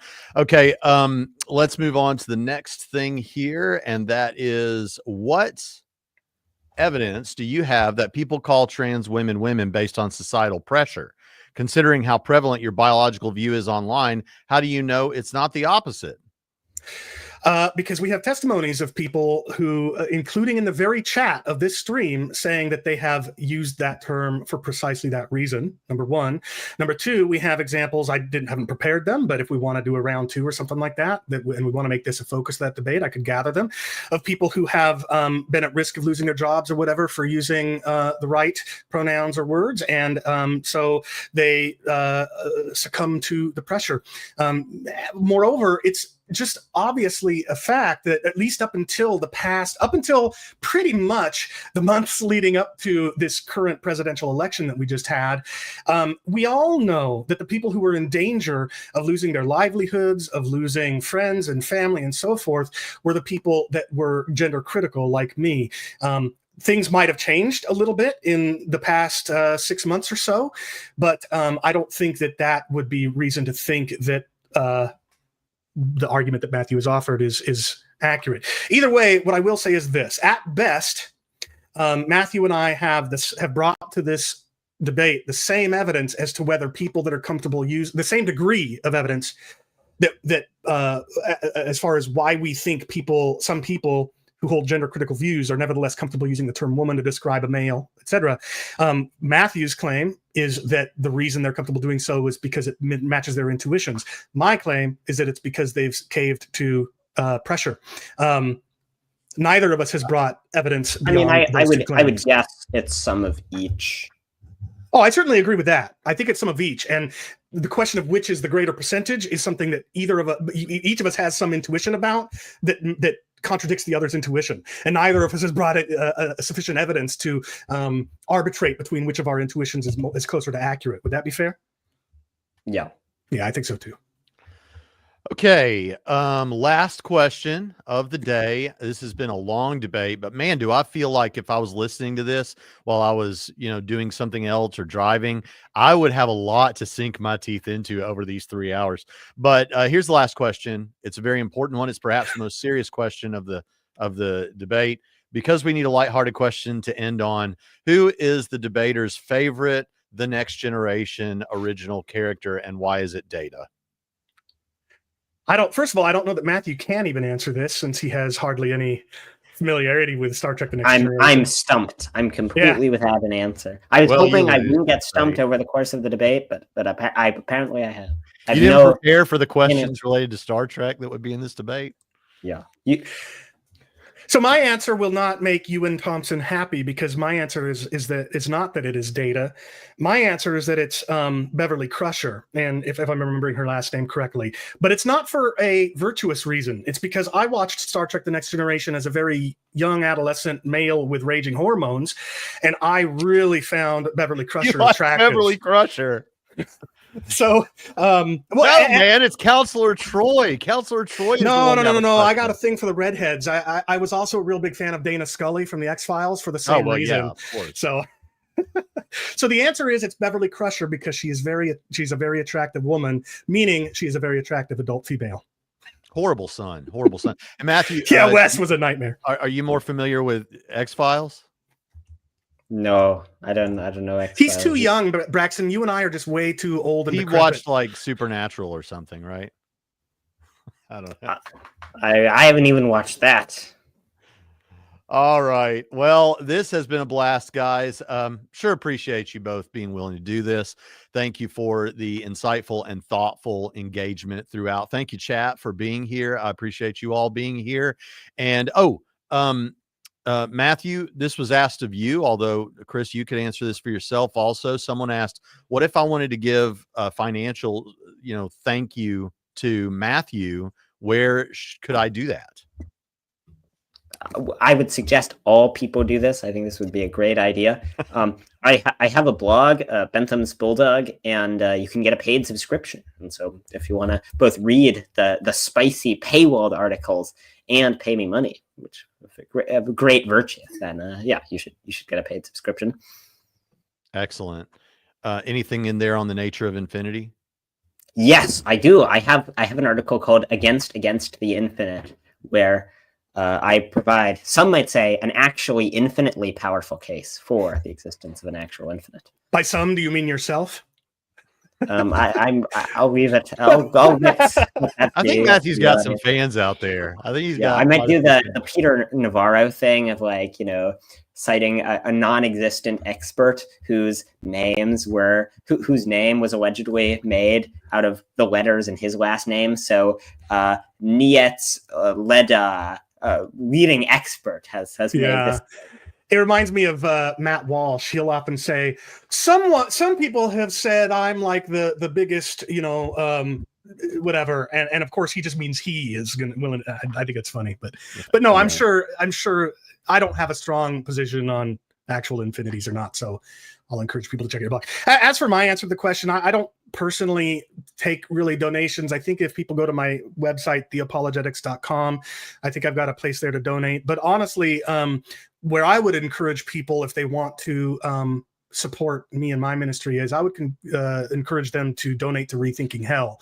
That ministry is something that definitely needs financial support. I personally, not so much.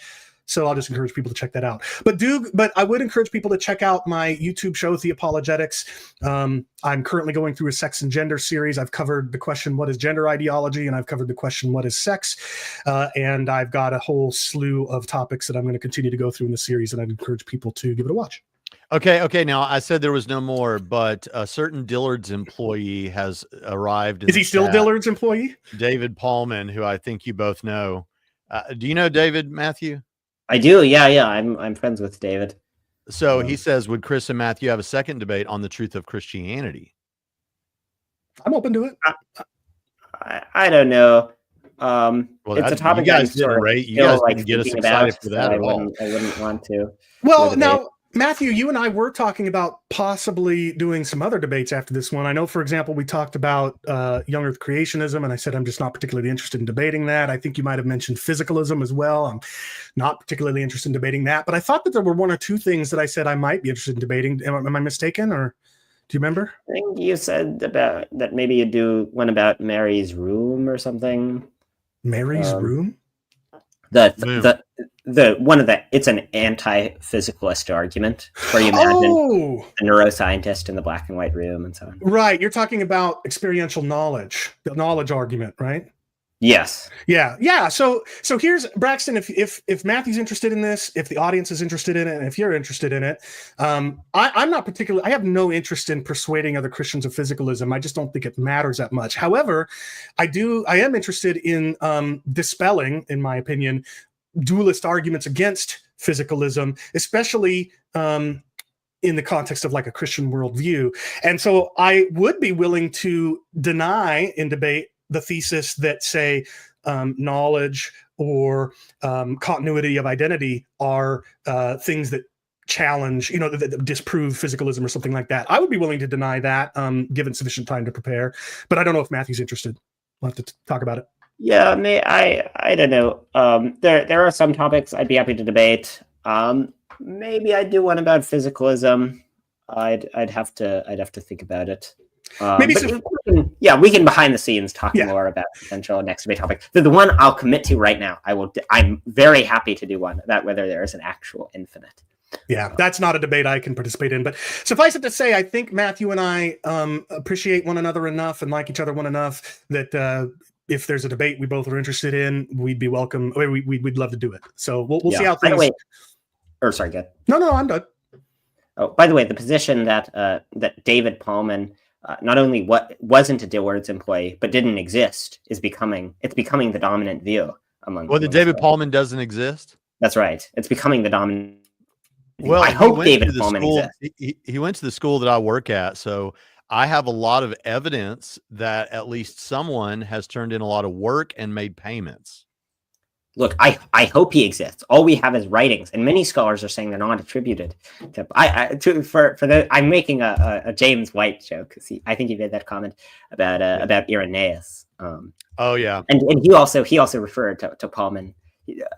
He said something about how we shouldn't take Paulman's views seriously on account of Paulman's working at Dillard's employee. I just want to really have to be very deep in layers of like bizarre James White internet lore. I'm very familiar with both of those pieces, Matthew. I just didn't make the connection, so that is hilarious. You're a comic genius. And let me just say, because I know your audience, Braxton, I just want to say that this is a perfect example where I call out people on my own side of any this or that debate when they are jerks. And that was the case with James White. I called him out publicly on it. Well, actually, I called him out privately on it, and then he put me on blast publicly. So yeah, for all those people who think that I am only upset when people attack my positions, James White is a perfect example to the contrary.